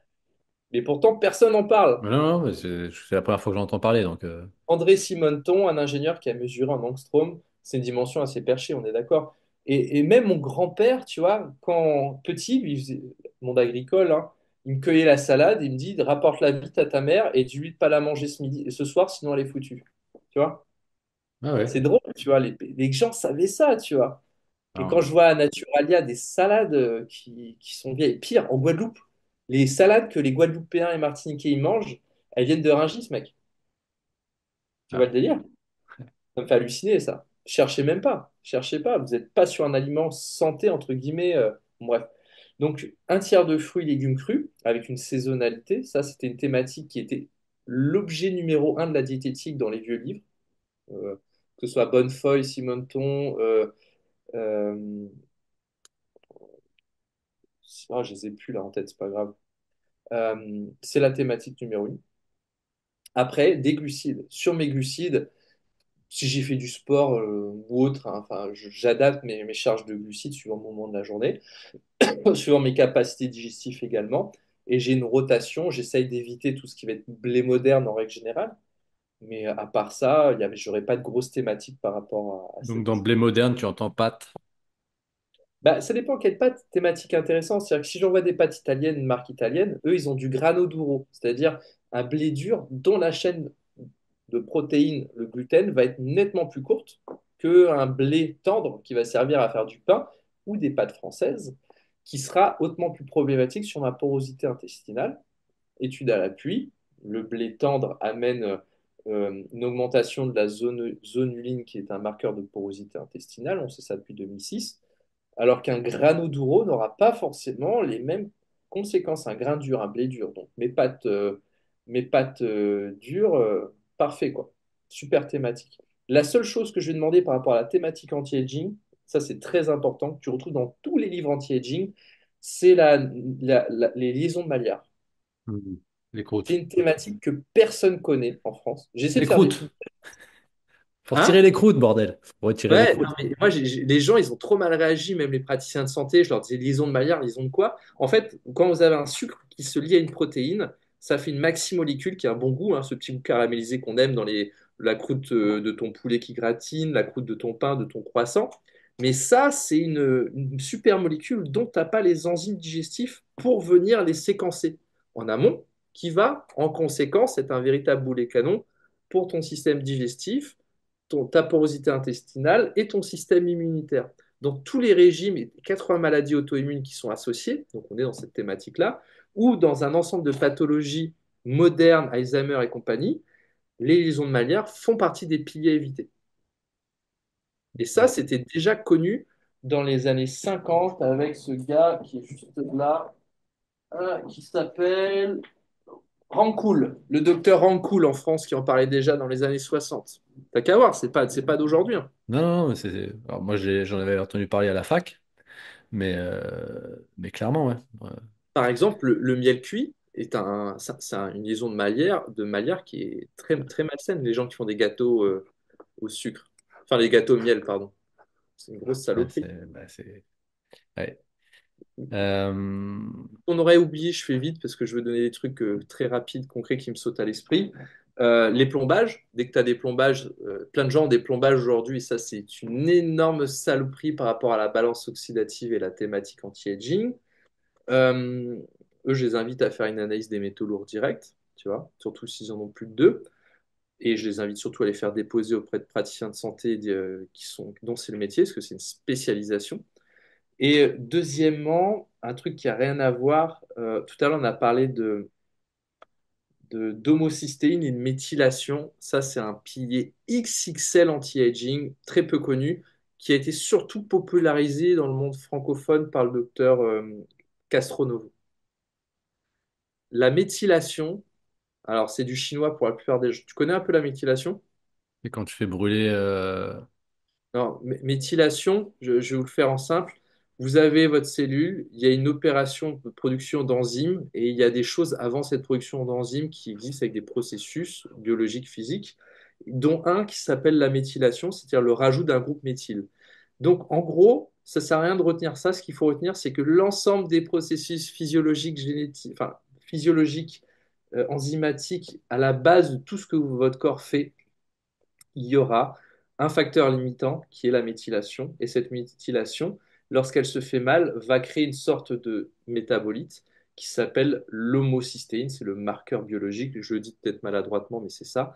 Et ça, c'est un espèce de pilier anti-aging. Docteur Castronovo, il a prévu 16 heures de cours dans sa formation, rien que sur ce pilier-là, parce que tu le retrouves dans toute la production hormonale, les carences en progestérone, les carences en toutes tes hormones. Tu vas le retrouver dans tous les problèmes du système cardiovasculaire. En France, le seul moment où on fait l'homocystéine, c'est quand tu es rouge comme Gérard Depardieu et que tu as des gros problèmes cardiovasculaires, ce qui est dommage. Parce que tu as besoin, par exemple, de méthylation pour produire tes antioxydants endogènes qui protègent ta thyroïde sur un Hashimoto. Tu vois. Tu le retrouves dans partout. Donc, pour moi, c'est un impondérable. S'il y a un truc impondérable à faire dans ton analyse biologique, c'est l'homocystéine et ne pas dépasser la valeur 7-8, comme le met en avant le docteur Hertog. ok. C'est stylé, ça aussi, hein. Ouais, mais d'ailleurs, ça me fait penser, où est-ce que, là, on parle beaucoup de faire faire des analyses. Moi, pour avoir vécu le cas avec mon médecin, c'est pas forcément évident de laisser entendre à son médecin qu'on a envie de pousser un petit peu les recherches. Pourquoi, je ne sais pas. Mais où, comment et qu'est-ce qu'on demande? Alors, ouf, ça c'est intéressant et la réponse est en train de se développer parce que je travaille avec eux et d'autres beaucoup plus sérieux que moi encore et calés vont commencer à travailler eux. Une société qui s'appelle Zero Health, c'est deux Français qui sont justement dans la thématique anti-aging, mais c'est vraiment, on est à la naissance du truc. Ils vont permettre aux gens d'aller à leur laboratoire de proximité, donc on est sur des gros laboratoires de toutes les villes en France, pour faire une analyse avec des thématiques andropause, thématique féminine, thématique anti-age et tout, tout va être référencé et ils auront un prix beaucoup plus bas. Le fait de ramener beaucoup de gens, tu vas diviser les coûts, ça va être ultra stylé. Et mieux que ça, tu auras une interprétation signée du laborantin. C'est-à-dire qu'en France, pour être dans une légalité, seuls les laborantins et les médecins sont habilités à faire une interprétation d'analyse. Les naturopathes, diététiciens, coachs sportifs ne sont pas habilités, peu importe leur connaissance, à interpréter des analyses. Et là, on aura un laborantin qui te signera et qui te donnera, voilà l'interprétation, voici les conseils. Ça, c'est ultra stylé. De Et ouf. tu pourras le faire à proximité, tu n'auras pas des kits à commander, parce qu'aujourd'hui, le problème, c'est que tu dois commander tes kits, laboratoire Barbier, par exemple, en médecine fonctionnelle dans le nord de la France, ou en Belgique. Moi, ça me fait chier de travailler avec nos amis belges. Je les aime et j'aimerais bien rester en France, tu vois. Bien sûr. De plus, la haute autorité de santé française, même si tu te pointes avec une ordonnance sur certaines valeurs, avec une circulaire, demande au laboratoire de ne plus faire tes analyses. Tu te pointes avec une TSH, T3, T4 en bilan biologique signée par ton médecin. Ils vont dire, bah non, ta TSH, elle est en 4,4, donc je ne veux pas faire ta T3, T4. C'est ça. Voilà. Tu veux faire la génétique, eh ben, tu n'as pas le droit maintenant. La génétique, les seuls cas où tu peux le faire, les gens me corrigeront, mais c'est tout ce qui va être. Il y a trois ou quatre valeurs qui sont acceptées en France sous ordonnance, donc il faut vraiment être dans des maladies très spécifiques et avoir des médecins qui connaissent, alors c'est terrible. Et sinon, encore en Belgique, et en Belgique, je crois que c'est encore libre, mais à confirmer. Et la génétique en France, les années génétiques, pourtant c'est référencé depuis les années 70, constitue un sujet encore plus sensible que de parler de vaccins, tu vois.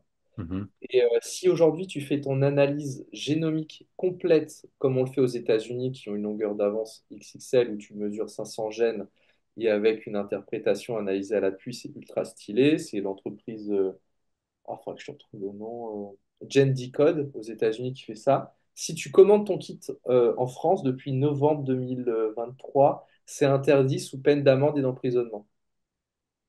Bienvenue en URSS. Voilà. Je comprends pas le sens en fait. Je comprends pas l'intérêt. Bah, ouais. Bah, le sens, c'est que la Haute Autorité de Santé française te dit, nous ne reconnaissons pas la véracité de ce travail par rapport à ces gènes, même s'il y a des études à l'appui. Et en France, le seul truc qui est reconnu, par exemple, tu te pointes pour une pathologie grave, Alzheimer, on va voir si de famille tu as cette problématique-là. On va peut-être regarder l'ApoE. L'ApoE, un gène. Sauf que la biologie ne fonctionne pas comme ça. C'est une coordination de gènes. Aux États-Unis, sur la même pathologie, on va regarder 200-300 gènes. Et on aura fait le bon travail. Du vrai bon travail. Tu vois? Ouais. Donc, j'invite les gens à avoir un esprit critique et voir surtout dans les pays libres ce qui se fait, tout en respectant la loi dans leur pays. Il y a pas mal de choses en Suisse aussi, je crois, hein. Ouais, il y a pas mal de choses en Suisse que c'est plus libre que nous. Moi, par exemple, je suis des sportives, des médaillés là, olympiens, j'en ai deux, et ils en ont profité pour aller à un voyage étranger pour faire leur analyse génomique. Hmm. Tu vois. Ils ont profité d'un petit voyage en Espagne pour l'une pour faire leur analyse génomique. Un peu bizarre, mais bon. Alors, quand Écoute. tu es un sportif de haut niveau, quand tu es comme ça une Formule 1 sensible et fragile, le fait de connaître sa génétique peut vraiment, vraiment te permettre d'individualiser concrètement, par exemple, ton ratio graisse-protéine, d'individualiser ton système glandulaire avec des petits conseils simples. Elle, par exemple, elle pouvait augmenter sa détoxination des oestrogènes avec des indole 3-carbinol qui sont juste des polyphénols que tu as dans les crucifères. Donc, tu as vraiment quelque chose de concret avec ce genre de choses. Hmm. Et on est sur du anti-aging pur, là. Ah, mais on rentre sur de la mécanique de pointe, là, tu vois. C'est de la Formule 1. On est Euh, sur la Formule 1, on est sur un outil extrêmement complexe qui permet des conseils méga simples. C'est ça qui est stylé et ouais. individuel. Donc, vous savez ce qu'il vous reste à faire? Ça vient pas de notre bouche. On Non. ne peut pas de procès, mais c'est à peu près ça. Qu'est-ce qu'on n'a pas Parlons, abordé? parlons un petit peu du sommeil, si tu veux bien. La capacité de récupération, le sommeil, est-ce que tu as des choses là-dessus? Pourquoi un sommeil est important pour sa longévité? Le lien que tu peux faire avec ta spécialité? Et déjà ça.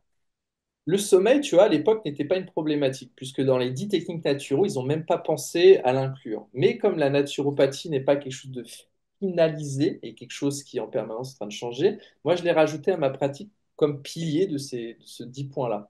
Et la référence pour ceux qui veulent un auteur, c'est non, c'est Matthew Walker, Pourquoi nous dormons. Voilà, c'est un livre à 10 balles qui est ultra, ultra stylé, avec des conseils, avec tout le mode de fonctionnement. C'est la référence mondiale. Allez le lire parce que c'est vraiment accessible. On sait qu'on a perdu 1 heure et demie de sommeil en 50 ans. Ça, c'est vérifiable, c'est prouvé scientifiquement, on en est là. On a perdu 1 heure et demie de sommeil en moyenne en France, de sommeil. On sait que ça, c'est notre ami Hertog, dans son livre sur le glandulaire. Là, tu as une quinzaine de marqueurs hormonaux référencés. Et sur la quinzaine, tu as des petits tableaux, comment faire pour améliorer tel et tel traitement, telle et telle hormone. Systématiquement, tu as le sommeil. C'est-à-dire que tu peux éclater, par exemple, ta testo en 1 nuit de sommeil. Hmm. Tu peux diviser par deux ton système immunitaire juste en, 4 heures, en faisant une nuit de 4 heures. Tu peux, tu peux éclater ta TSH avec seulement 4 heures de sommeil. Moi, j'ai des graphiques où on voit la TSH 4 heures de sommeil versus 8 heures de sommeil, ça n'a rien à voir. TSH, l'hormone qui sort de l'hypophyse et qui dit à ma thyroïde, vas-y, cravache. Donc le sommeil est un des gros piliers. Qu'est-ce que doivent faire les gens? Le sommeil se travaille pas la nuit, il se travaille le jour. C'est pas quand il est 22 heures qu'on se dit tiens, qu'est-ce que je vais prendre pour dormir. Le sommeil, c'est je me lève le matin, je ponctue ma chronobiologie. C'est-à-dire que la chronobiologie, l'ensemble de l'adaptation qui passe par le système nerveux et glandulaire, va être cyclée suivant les phases extérieures, suivant ma lumière, avec mon œil qui a derrière un centre nerveux qu'on appelle le centre suprachiasmique, qui va informer les Mhm. différentes zones de mon cerveau. Il est telle heure via la lumière. Ça va être aussi l'ensemble de mes récepteurs, tous les récepteurs, que ce soit le chaud-froid, la douleur, le mouvement, etc., le système cardiaque, vont amener des données à mon cerveau qui va adapter cette production nerveuse et glandulaire. C'est pour ça que je dis que le système hormonal n'est là que pour adapter notre physiologie intérieure à un environnement extérieur en permanence en train de changer. J'amène des nouvelles clés de compréhension aux gens qui sont trop des fois enfermés dans des dogmes. Et le sommeil, c'est ça, c'est je prends une grosse lumière. Moi, je suis au bureau, au-dessus de ma tête, j'ai une ampoule de luminothérapie Philips à 20-30 balles qui me mime une lumière super agréable de on est en plein été en Grèce. Donc déjà, tous ceux qui travaillent dans un bureau, dans une semi-pénombre, ce qui va se passer, c'est que leur pinéale qui est une glande, la pinéale, le travail de toutes les glandes, c'est de garder la sécrétion. C'est-à-dire que tout le monde te dit oui, la mélatonine, tu la produis la nuit. Erreur. La mélatonine, ça c'est Matthew Walker qui te l'apprend, va être produite toute la journée, captée dans la glande et relarguée lorsque, via l'ensemble des informations, il y a l'information, c'est l'heure d'aller dodo. Tu vois. Et cette mélatonine, si tu es dans un environnement non lumineux, que tu ne bouges pas, que tu es sédentaire derrière un bureau, eh ben, tu vas la sécréter toute la journée. Tu auras cet aspect un peu foggy, tu vois, comme ça un peu toute la journée. Et le soir, bah, tu ne le relargueras pas de Mhm. manière intense. De même, le soir, imagine, tu es sur un terrain de football, une simple euh, ampoule, lui, il donne pas une ampoule, il dit une simple bougie allumée à l'autre côté du terrain de football va perturber ta production de mélatonine. Et tu regardes nos ancêtres, il était interdit de travailler au Moyen Âge quand la nuit tombait, parce que si tu allumais une bougie, tu pouvais cramer tous tes voisins. Tout était en bois. Ouais, Tu bien vois. sûr. Et on est depuis 100 ans, donc 4 générations, à travailler ou à vivre la nuit. C'est-à-dire que Mhm. là, il va faire nuit à 18 heures. On revient il y a 500 ans. Bah, il fait nuit. Tu fais quoi? Bah, tu fais un feu autour de la cheminée, donc une lumière rouge. Tu vois, c'est pas le même spectre lumineux déjà. Noyau familial autour de la cheminée, tout le monde se réchauffe et on est déjà dans un processus de récupération active. On est entre nous, familial, on se réchauffe, donc on économise sur ce dispatch énergétique qui est l'aspect calorique, chose qu'on aurait pu évoquer, le dispatch énergétique, mais c'est un autre sujet ça. On récupère. Nous, qu'est-ce qu'on fait? On est sur nos écrans toute la journée. Donc les gars, programmez tous vos écrans night shift. Ce sera mieux que rien. Je dis pas que c'est mieux, mais ce sera mieux que rien. Votre environnement, là je suis autour de moi, j'ai X câbles, l'ordinateur, les systèmes, les lumières, tout ça a un champ électrique et magnétique et l'ensemble de mes cellules qui sont aussi influencées par ce système électrique et magnétique, ça c'est les travaux de... comment il s'appelle ce gars? C'est ses travaux de Lakowski qui te montre que la cellule est émetteur-récepteur. C'est hallucinant à voir. Et que bah, ce que tu te prends dans la gueule avec ton ordinateur, tes prises et où tu es allongé à ton lit, tu as des prises tout autour, va complètement perturber ton sommeil. Voilà. Et d'ailleurs, dans les 10 techniques Taturo, tu as les techniques électriques et magnétiques, puisque l'environnement liquidien de tes cellules correspond à un environnement acido-basique et oxydatif qui est influencé fortement par la balance, par cette équipe électrique et magnétique. Comment tu décharges ça? J'ai des petits tableaux qui te montrent, ça s'appelle de la bioélectronique, qui te montre le lien entre le pH et l'environnement et l'environnement magnétique, quoi. Comment tu arrives à décharger ça alors? D'abord, ne pas nuire. Ça, c'est vraiment la règle numéro une. C'est-à-dire que il faut pas. Moi, par exemple, mon ordinateur, il a une prise avec une remise à la terre. Donc déjà, ça limite fortement le. C'est comme tout le monde, on a tous cette petite fiche, sauf les nouveaux MacBook, par exemple. Les nouveaux MacBook, t'as pas de fiche de remise à la terre. Je sais pas si t'as vu ça. Ouais. Ce qui est marrant, parce que j'ai fait une expérience avec ma femme, on est tous un peu tactile. Moi, je caresse son visage quand il est sur ordinateur. Et il y a un truc qui se passe, tu sais, un grain, tu sens le côté électrique, tu vois. Ça fait une sensation bizarre à elle et à moi, tu vois, quand elle est sur son ordinateur. Ça, c'est complètement hallucinant. Déjà, les remises à la terre. Veillez que votre appartement ait vraiment une bonne remise à la terre. Ça se mesure, les prises se mesurent, etc. Ensuite, il existe les tapis de remise à la terre. Mhm. Ça dépend de l'environnement. C'est-à-dire que si tu es en pleine ville, au quatrième étage, avec toutes ces cages de Faraday que représentent les appartements, est-ce que ta remise à la terre va être bénéfique ou non? Ça, c'est une question à faire. Il y a des gens, c'est leur métier de faire des diagnostics électriques et magnétiques avec des appareils de mesure. Moi, je les ai ici, les appareils de mesure. C'est assez flippant de se la jouer un peu Ghostbuster où tu es avec tes appareils qui coûtent cher et que tu vois un petit peu ce que tu prends en radiation. C'est très, très flippant parce que là, je te parle à Paris, mais si j'ouvre mon ordinateur, j'ai une quinzaine de box qui me radient. Si j'ouvre mes connexions de téléphone, j'ai une dizaine de radio-ondes liées aussi à la téléphonie, sans parler de tout ce réseau électrique. Donc je suis dans un champ électrique et magnétique qui n'a plus rien à voir avec ma base. Celui qui a écrit un livre là-dessus qui est magnifique, ça s'appelle La Mission Sacrée, il s'appelle Tavera. C'était un ingénieur agronomique des années 70, d'où le titre un peu hippie, mais qui revient avec un livre exceptionnel sur l'environnement électrique et magnétique du vivant, comment au niveau du système racinaire, l'arbre a besoin de cet environnement électrique et magnétique pour transformer les minéraux en quelque chose de biodisponible et colloïdal pour ses besoins. Donc il y a vraiment quelque chose à la base, un besoin fondamental. On est sur les lois de l'atome, hein, tout simplement, pour ceux qui ont fait Mhm. de la physique. On est sur les lois de l'atome et le vivant n'en fait pas abstraction. Donc ça m'amène forcément sur la réflexion de l'environnement, Ouais. l'impact de l'environnement sur notre santé, sur notre longévité. Donc là, on aura compris qu'effectivement, en fonction de là où vous vivez, vous n'avez pas forcément vous subissez pas forcément les mêmes impacts en fonction de là où vous êtes. Qu'est-ce que, c'est quoi l'environnement idéal? C'est en pleine nature, au milieu d'une forêt, c'est au bord de la mer, c'est quoi? Bah, c'est une très bonne question, parce qu'au même titre que mon cactus, on a chacun notre environnement idéal. Et ça, je pose souvent la question aux gens, c'était où dans votre vie le moment où vous vous sentez le mieux, tu vois? Qu'est-ce qui a été dans ta vie la parenthèse où tu as perdu du poids, tu te sentais bien? On est tous différents. Il y en a, c'est la montagne, d'autres le bord de mer, d'autres les terres, d'autres la forêt. On est tous différents. On n'est pas tous. Faut pas trop rationaliser, je pense, cet environnement. Euh, Faut pas dire, voilà, moi génétiquement je suis espagnol, donc il faut que j'aille en Espagne. Non, non, faut voir où on s'est mieux senti et se rapprocher finalement de cet environnement qui sera jamais idéal. On fera du à peu près du 80-90 quoi, pour cent, ce sera bien. Mais Ok. certainement pas en ville pour la majorité des gens. Sport, alimentation, sommeil, environnement. Il m'en manque un, selon moi. On l'a évoqué un tout petit peu, je crois. C'est tout ce qui va être en lien avec les perturbations endocriniennes, euh, des différents produits cosmétiques et autres qu'on peut utiliser. Est-ce que toi, tu as de l'information là-dessus? Les xénobiotiques, c'est-à-dire ces molécules qui viennent perturber, soit par mimétisme ou d'autres mécanismes, l'ensemble de notre fonctionnement endocrinien, qui vont venir se loger dans les graisses et qui vont, à très très très faible diffusion, provoquer des choses extrêmement graves. Et même, à, en fait, il y a, à la base, quand on parle d'hormèse, l'action hormétique, il y a des micropoisons.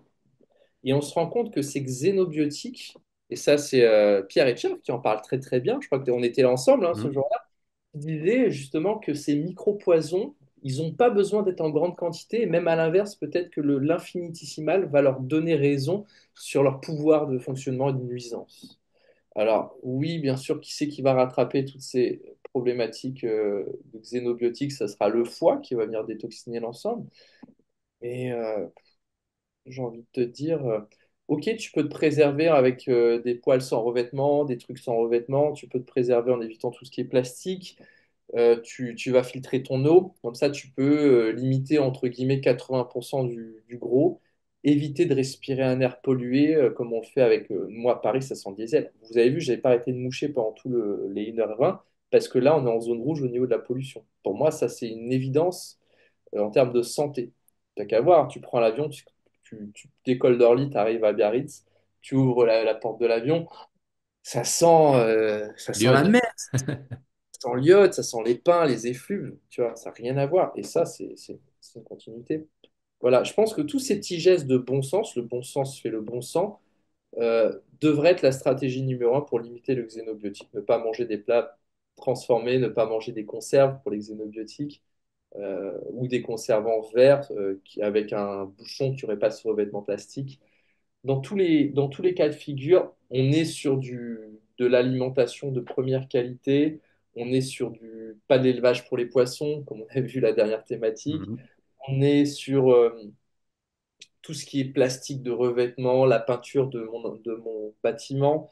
Est-ce que j'aurais pas intérêt à passer un petit coup d'éponge, de bien ventiler plusieurs jours avant de respirer cette peinture?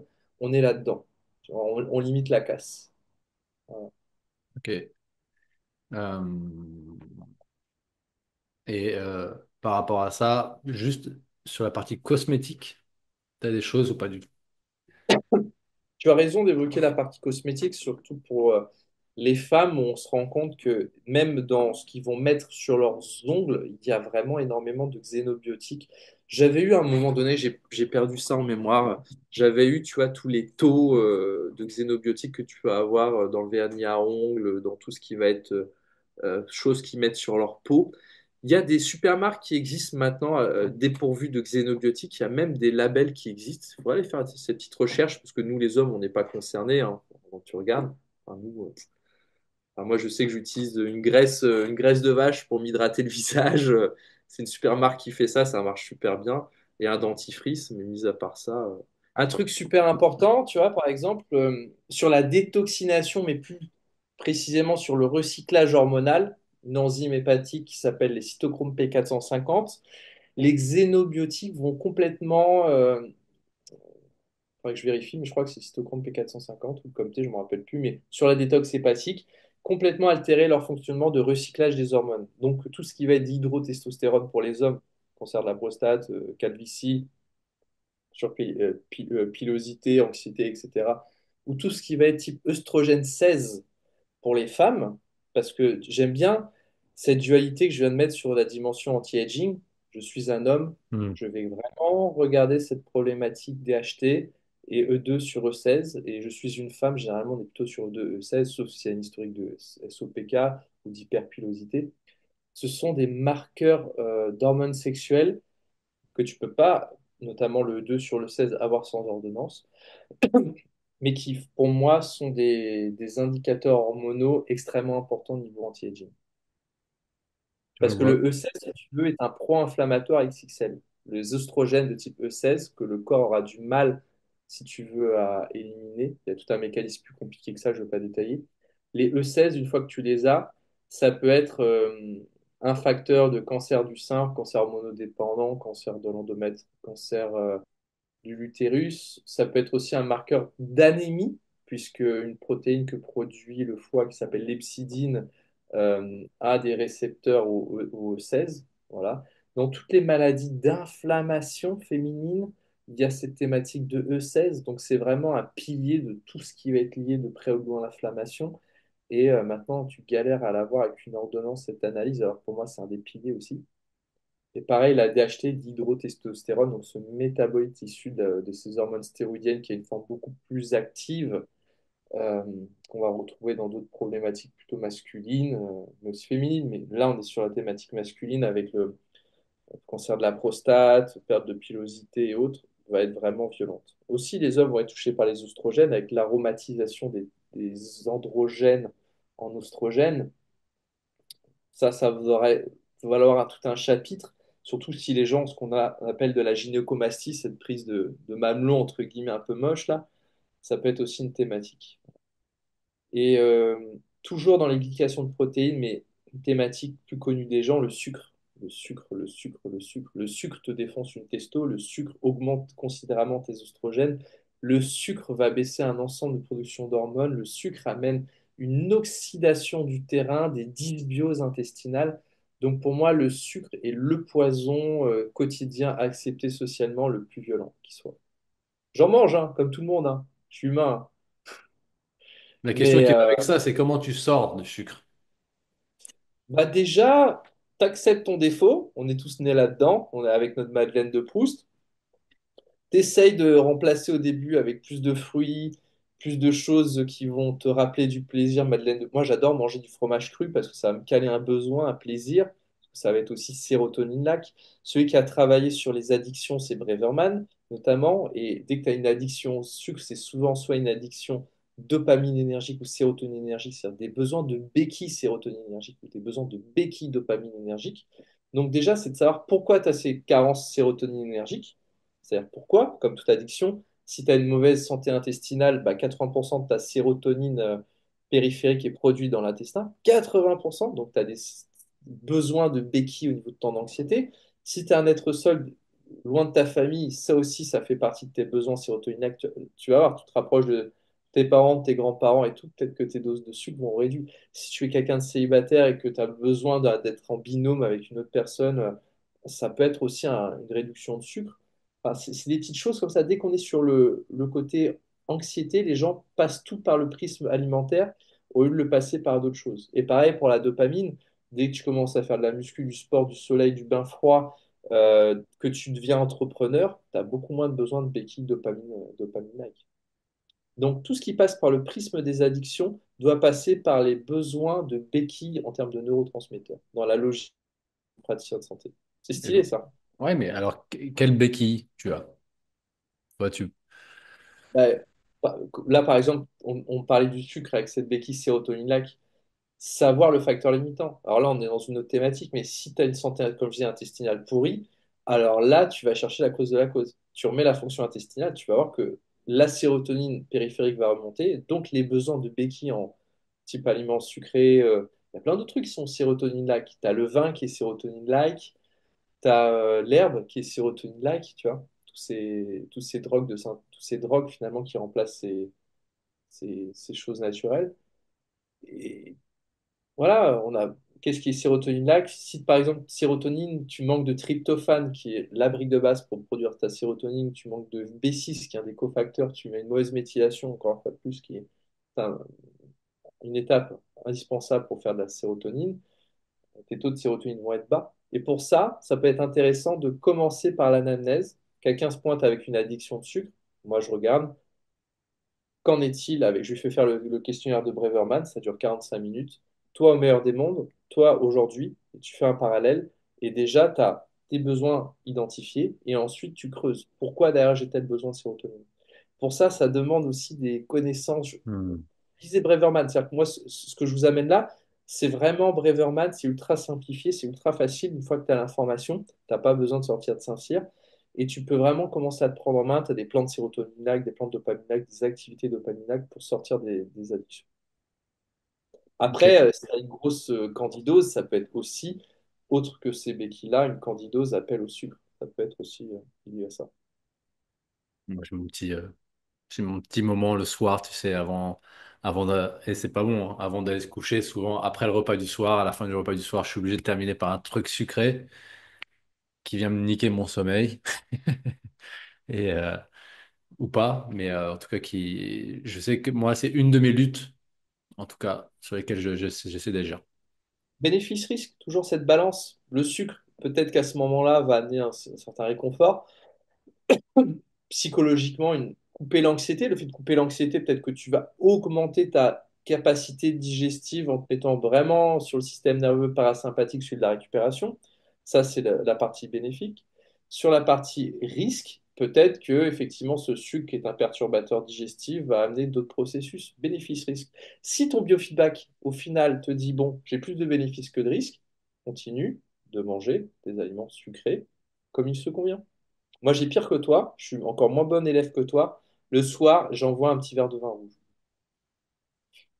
Je sais que l'alcool nique ma testo, que l'alcool va niquer plein de trucs, mais putain, ce verre de vin, ma digestion, j'ai pas un pet de travers quand j'envoie un petit verre de vin. Ça, c'est propre à François, c'est du biofeedback. Et j'aimerais Mhm. conclure là-dessus sur le biofeedback. C'est une dimension qui est complètement occultée, qui aujourd'hui est le meilleur outil quand on sait l'utiliser. C'est comment mon corps réagit sur le moment donné sur 12 heures, sur 24 heures, comment est mon sommeil, comment sur une semaine je me comporte, quel est le reflet de mon miroir dans mon miroir après un mois, si j'ai une peau hépatique, la qualité de ma peau, l'éclat de mon œil, la qualité de mes gencives, ma langue, tout ça, c'est ce que me renvoie comme corps mon information lorsque je sais l'écouter sur le court, moyen, long terme. C'est du biofeedback euh, ou c'est de la sémiologie pour ceux qui cherchent un Mhm. mot scientifique. C'est ce qu'il y a de mieux. François, dernière. J'ai un dernier passage, dernier, c'est plus en mode tac au tac, réponse encore plus courte, très très courte, limitant une phrase. J'ai plusieurs questions, je te les envoie là. Quelle est l'astuce santé la plus simple et efficace que presque personne ne connaît? La loi des facteurs limitants, c'est-à-dire identifier l'ensemble des points faibles et pas travailler les points forts. Tout le monde se trompe de logique aujourd'hui. Si tu pouvais donner qu'un seul conseil pour vivre 10 ans de plus, ce serait quoi? De se rattacher beaucoup plus à son noyau familial. Le côté famille, lien, ça c'est le point oblitéré dans toutes les zones bleues. On est toujours en train de voir ce qu'ils mangent, le soleil, tout ça. Mais ce qu'on oublie dans toutes ces zones bleues, c'est que ce sont des êtres ultra familiales. Familiaux. La sociabilisation. Ouais, mais Quelle est plus la... vraiment la notion clanique. Toi, c'est vraiment famille, quoi. Ouais, famille clanique. Vraiment le côté un peu paysan, ils ont tous. Moi, mon grand-père qui a 98 ans aujourd'hui, c'est grâce à sa famille qu'il en vit, hein. Quelle est l'erreur la plus courante qui accélère le vieillissement sans s'en rendre compte? Je prends une seconde pour répondre parce elle est très belle cette question. Quelle est l'erreur la plus courante qui accélère le vieillissement sans s'en rendre compte? Bah, les glycations de protéines, les lésions de Maillard. Pour moi, c'est l'erreur la plus violente qui soit et la plus acceptée socialement. Donc, si tu donnes un exemple concret, Ton pain au chocolat avec ta croûte grillée, euh, tout ce qui va être cramé au four, le fait de tout faire cramer tout le temps. On va vraiment être on n'a pas le temps, donc on va aller vite. Donc on est sur des cuissons rapides, mais qui finalement, la cuisson à la base, c'est une forme de digestion externalisée. Là, les cuissons sont plutôt faites à la va-vite et il n'y a aucune digestion qui est faite quand on regarde. Tant que ta viande elle est dure, tant que ton truc il est dur, t'as cuit ça pour rien, entre guillemets. Je veux dire, c'est pas ouf, quoi. Et les gens vont cuire parce que c'est bon, ce qu'on aime, le petit côté un peu caramélisé, on l'a accepté socialement. Même les diètes et autres, hein, quand tu leur parles de liaison de Maillard, ils te regardent, ils disent oui, bah ça donne le goût, la saveur, mais ils te parlent jamais que ça va être un des gros piliers de cette dimension anti-aging partagée par tous les auteurs. as-tu une habitude quotidienne qui booste ton énergie et ta longévité? La branlette, non, je déconne. Euh, qu'est-ce qui, qu'est-ce qui pourrait, ah, c'était spontané. Qu'est-ce qui pourrait une habitude santé qui booste mon aspect? Oui, faire, alors, conseil un peu qui sort des habitudes de tout le monde. Je fais mes courses dans mon AMAP ou dans mon magasin, enfin, bio, mais pas bio, mais le bio proximité, moins de 100 km, ramassé il y a moins de 24 heures. Tant pis, j'éclate mon budget, mais ça, c'est le mieux que je peux faire. Et c'est ce que mon grand-père m'a légué en fait en conseil anti-aging. Moi, j'ai grandi dans cette ambiance un peu chasse-pêche tradition. On allait à la sèche, on allait, suivant les cycles et les saisons, vivre de ce que nous donnait notre environnement. Et les anciens, dans tous leurs livres que j'ai, Comment bien vieillir de Paul Carton, par exemple, c'est la base de la base de la base de son travail. Ok, encore quelques-unes. Quel est l'aliment que tu déconseilles absolument si on veut bien vieillir? Moi, je l'ai dit, hein, tout ce qui est lié à l'obligation et au sens large, le sucre blanc, tout ce qui va être cramé, qui va amener une liaison d'un sucre et d'une protéine. Je pense que c'est vraiment le mal absolu. Pas besoin d'aller plus loin que ça sur cette question. À l'inverse, le meilleur super aliment qui peut booster ton énergie et prévenir le vieillissement. Sur la prévention du vieillissement, je serais vraiment sur tout ce qui serait ultra proximité saison. Donc désolé d'être redondant dans la thématique, parce que je pense vraiment que c'est faut mieux être un monstre de basique et être bon dans ce genre de choses, plutôt que de chercher des solutions lointaines avec des super aliments comme nous le vendrait Instagram, dont je suis aussi coupable, hein, je t'avoue, hein, complètement. Mais ce serait 90% du travail, ce serait ça, et les 10% restants, ce serait effectivement faire des super aliments avec les indices ORAC. C'est-à-dire que la balance oxydative sur la thématique anti-aging est sous-cotée, sous-évaluée et mal compris, je trouve. C'est-à-dire que les hygiénistes nous avaient vraiment dit c'est une histoire de ce qui rentre et ce qui sort, toujours cette histoire de balance, les actions pro-oxydantes, les actions antioxydantes, c'est connu, c'est référencé. Et aujourd'hui, la logique mercantile actuelle et américaine est dans le toujours plus d'antioxydants, en oblitérant la notion de ne pas nuire avec les pro-oxydants à limiter.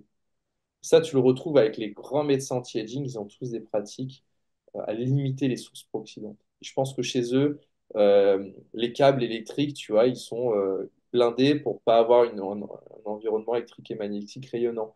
Chez eux, bah, souvent, je les imagine un petit peu dans des maisons au bord de la mer, dans un endroit un peu ultra sympa, ultra stylé. Il y a vraiment cette dimension de pas nuire. Dr. Hertog, il est tout le temps à Ibiza, dans un endroit magnifique, pleine nature, et pas pour le côté festif, mais pour le côté pleine nature. C'est ça la véritable santé, c'est les bases posées par Hippocrate, ne pas nuire, avec cette balance oxydative. Et dans la diététique, pour revenir à ta question, de blinder d'antioxydants, blinder d'antioxydants avec ces aliments crus, végétaux sortis de terre. Voilà. Ouais, sortie de terre, revenir à ça Et de aussi. viande, de produits carnés, parce que nos végétaliens et végétariens vont dire, ah oui, tout va bien, je mange tout mon truc. Si tu n'as pas de protéines, diversifiées avec une bonne balance d'aminogrammes différents, comment tu veux faire tes antioxydants endogènes qui sont des sélénioprotéines? Ouais. Et différence viande rouge, viande blanche. Je trouve intéressant en fait sur l'ensemble des produits animaux d'avoir une diversité saisonnière avec des, si on veut vraiment être dans la dimension anti-aging, des périodes de carence nettes et précises comme la nature nous a tous dotés dans ce monde actuel. C'est-à-dire que nous, êtres humains actuellement, on a la prétention de dire on sort des saisons, on sort de ces cycles qui Mhm. amènent des périodes de carence. Un exemple qui est flagrant. Derrière ta barre intestinale, tu as un système de défense qui s'appelle les IgG, immunoglobulines G, qui sont des petites globules blanches, si tu veux, qui ont chacune une spécialisée. Il faut les voir comme des petits soldats. Il y en a une pour blanc d'œuf, l'autre pour jaune d'œuf et autres.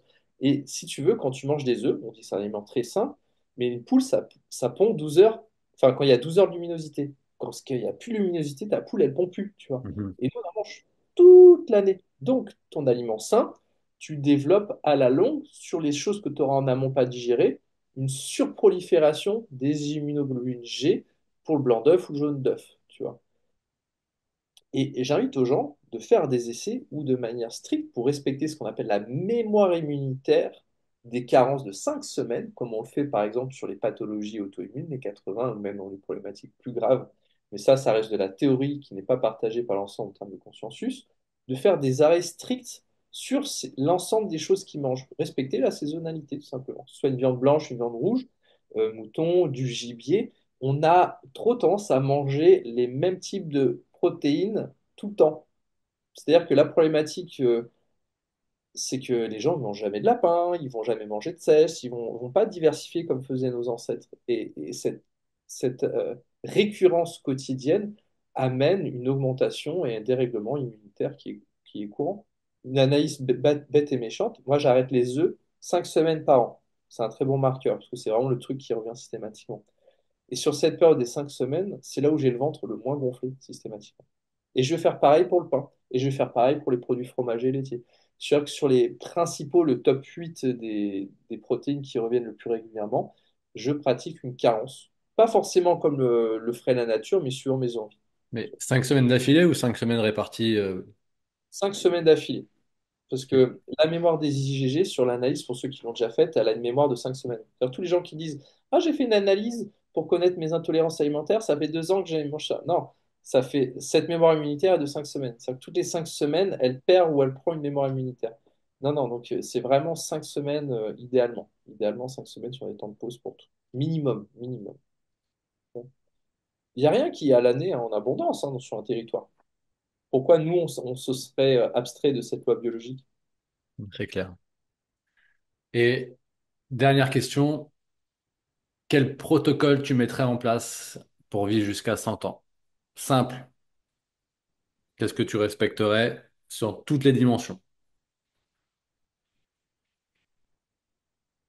Alors, de manière universelle, un environnement qui respecterait ma définition de tout à l'heure, c'est-à-dire un enseignement replaçant l'individu au centre, enfin, revenir au centre de ses besoins physiologiques et naturels, au sens propre, Moi, je me visualise dans ma petite maison avec mes petits pieds de tomates, mon air salé, mon soleil, mon activité physique, les gens de ma famille et pas trop travailler, parce que beaucoup d'hygiénistes amenaient que l'homme n'était pas fait pour travailler plus de 4 heures par jour.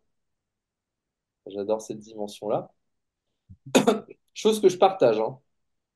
Dire, t'es pas fait pour être en pleine santé si tu travailles 12 heures par jour, hein, faut le dire, hein, c'est la Hmm. réalité. Je suis désolé, cette dimension américaine du toujours plus ne correspond pas avec les lois du vivant. Voilà. Donc j'ai vraiment ce cadre universel de cette maison que tout le monde visualise avec ce type d'alimentation et tout. Concrètement, c'est moi dans le corps de mon grand-père et dans son environnement. Deuxièmement, l'individualisation. Et l'individualisation demande l'accompagnement d'un coach sportif. Comment tu veux travailler ton corps, vu que ton corps n'est pas le même que celui du voisin. Pareil, de même, comment tu veux régler ta diététique, comment tu veux régler les différents ratios glucides, protéines, s'il n'y a pas un accompagnement individualisé. Voilà. Et derrière, peut-être des analyses biologiques à long terme et des outils où on est dans la logique, je peux progresser que dans des domaines que je peux mesurer. Le yaka faucon à doigt mouillé, ça n'existe pas, ça marche jamais. C'est bien, hein? Ouais, carrément. Donc là-dessus, c'est ton grand cadre Ouais, pour. c'est-à-dire qu'il y a un cadre général que tout le monde va voir qui est assez idéaliste, pour revenir dans un enseignement replaçant l'individu au centre de ses besoins physiologiques et naturels. J'insiste sur le mot enseignement parce on ne peut pas décorréler l'information et l'enseignement de comment bien vieillir, comment bien vivre euh, de la pratique. C'est-à-dire que les gens, ils veulent aujourd'hui des trucs clés en main, ça n'existe pas, ils sont obligés de comprendre un minimum comment ça fonctionne. Tu vois, comme mon grand-père qui a jamais fait d'études, hein, lui, c'est empirique, hein, tu vois. Ça suffit. Pas besoin d'aller plus loin. Faut comprendre. Faut Ouais. comprendre, faut observer et voir le retour, le feedback. Mais L'individualisation au centre. ça passera jamais par un appartement parisien avec un air pollué, un manque de luminosité et un budget de 10 000 € par mois parce que tu estimes que tu es riche, donc tu peux avoir toute la bouffe et tous les micronutriments qui passent, les analyses. La santé ne s'achète pas. Tu vois. Ça, c'est un truc que les gens n'ont pas encore compris. Ils viennent, alors j'ai du budget, j'ai de l'analyse, j'ai du complément alimentaire, j'ai un coach, j'ai ceci, je sais là. Bah ouais, mais tu dors 6 heures par jour, ton travail 17, tu es en séparation avec ton mari, donc tu stresses de fou, et tu as une pression XXL au travail. À- Quand est-ce qu'on commence réellement à faire de la santé? Les règles biologiques, malheureusement, sont inhérentes. Tu peux pas les violer. Je crois Genre, qu'attends, Tennis qui disait un truc trop stylé.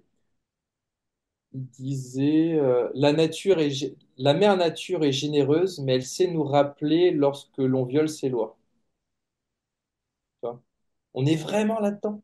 c'est Et ça. ça, c'est du Lindlar. C'est-à-dire que pour moi, le père du anti-aging, le père du anti-aging, c'est un Américain hygiéniste de 1870 qui s'appelle Lindlar et qui a marqué un petit peu euh, le tournant avec un livre qui s'appelle The Tree of Disease. C'est-à-dire la nature mère un petit peu de la maladie. Donc si je rebondis sur ce que tu dis là et que j'essaye de transposer ça à ce que je peux percevoir à l'heure actuelle du travail de certains sur la longévité, genre Brian Johnson, ça te parle? Ouais. Qu'est-ce que qu'est-ce que t'en penses? Alors, j'ai pas regardé le reportage sur Netflix. J'ai juste Mhm. eu une information, tu vois, c'est pour ça que je mets vraiment des grosses guillemets. Pour moi, j'ai juste une perception d'un milliardaire qui prend 150 compléments alimentaires, qui fait des analyses. Et j'ai la retranscription d'autres personnes, par exemple Michael Gundil, qui va dire, putain, il est milliardaire, mais il prend les pires marques et formes de compléments alimentaires. Et il montrait des gros zooms sur les marques, qui étaient nul à chier. C'est assez drôle. Après, je pense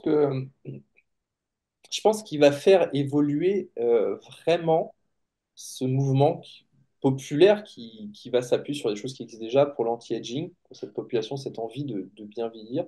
Donc finalement, je suis très content qu'il existe, malgré Hmm.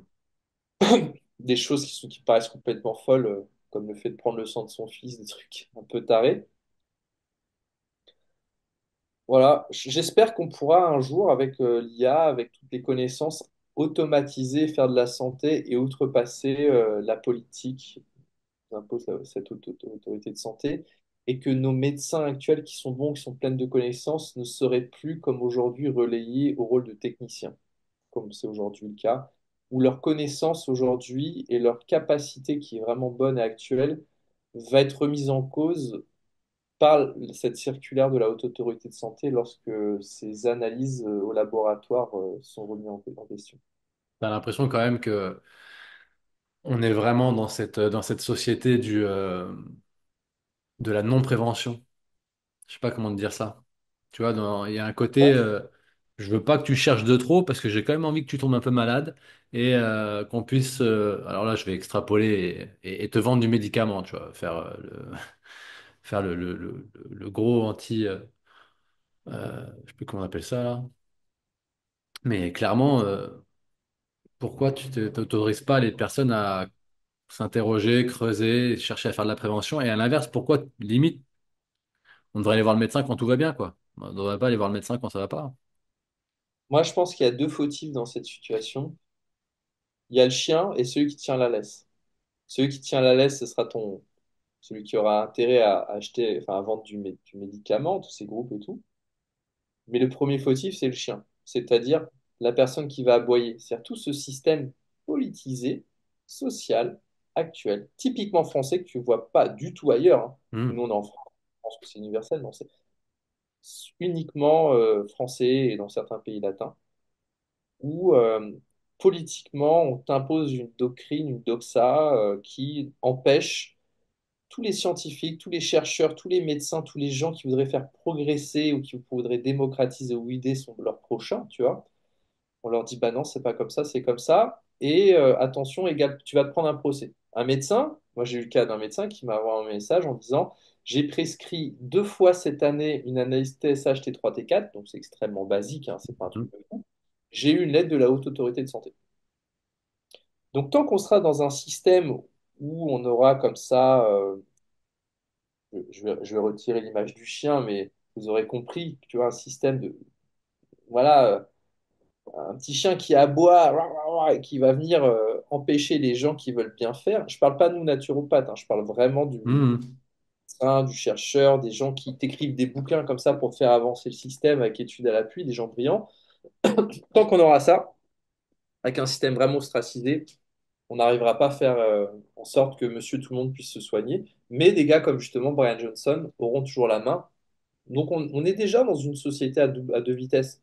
C'est-à-dire que les gens ont peur d'avoir un système médical à deux vitesses, C'est déjà mais le cas.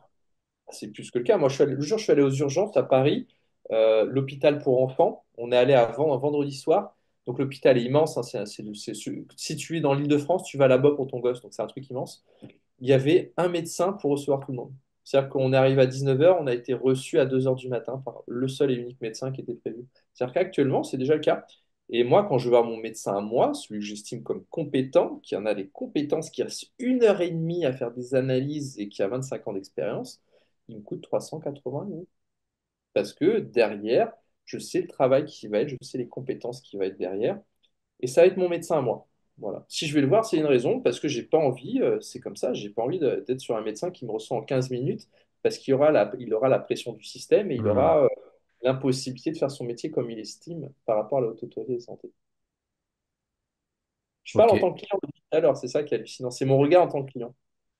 Parce que nous, naturopathes, comme on disait tout à l'heure, on a suffisamment de chiens à fouetter déjà en parlant des techniques. Ce qui ne Hmm. nous empêche pas d'avoir un regard juste pour nos connaissances personnelles. On va devoir s'arrêter là. Ouais, pareil. François, une fois de plus, un grand merci à toi pour ta dispo.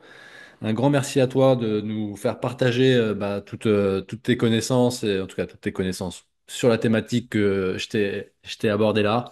Euh, N'hésite pas, là, si tu as de l'actu à faire passer, c'est le bienvenu. Ouais, j'ai de l'actu. Depuis 15 jours, j'ai sorti une formation sur la thyroïde qui me tenait à cœur, 3 ans de travail, 30 heures de formation, tout public, mais aussi pour les professionnels. Pour la première fois, il y a quelqu'un qui s'est dit, qu'est-ce qui marche ailleurs? Et si on n'allait pas voir le pharmacien, si on allait voir le pharmacien, si on allait voir le psychologue, si on allait voir telle et telle profession de santé, ce que lui a fait dans son domaine, dans son pays, et ce qui a marché. Et si on synthétiserait tout ça en français, parce que ça n'existe pas en français, c'est en anglais, et si on mettrait tout à côté, et si on créerait un petit peu la physiopathologie des pathologies thyroïdiennes, la construction de la maladie en sorte, et si on mettrait tout ça dans un truc très accessible à tout le monde. Et c'est ce que j'ai fait.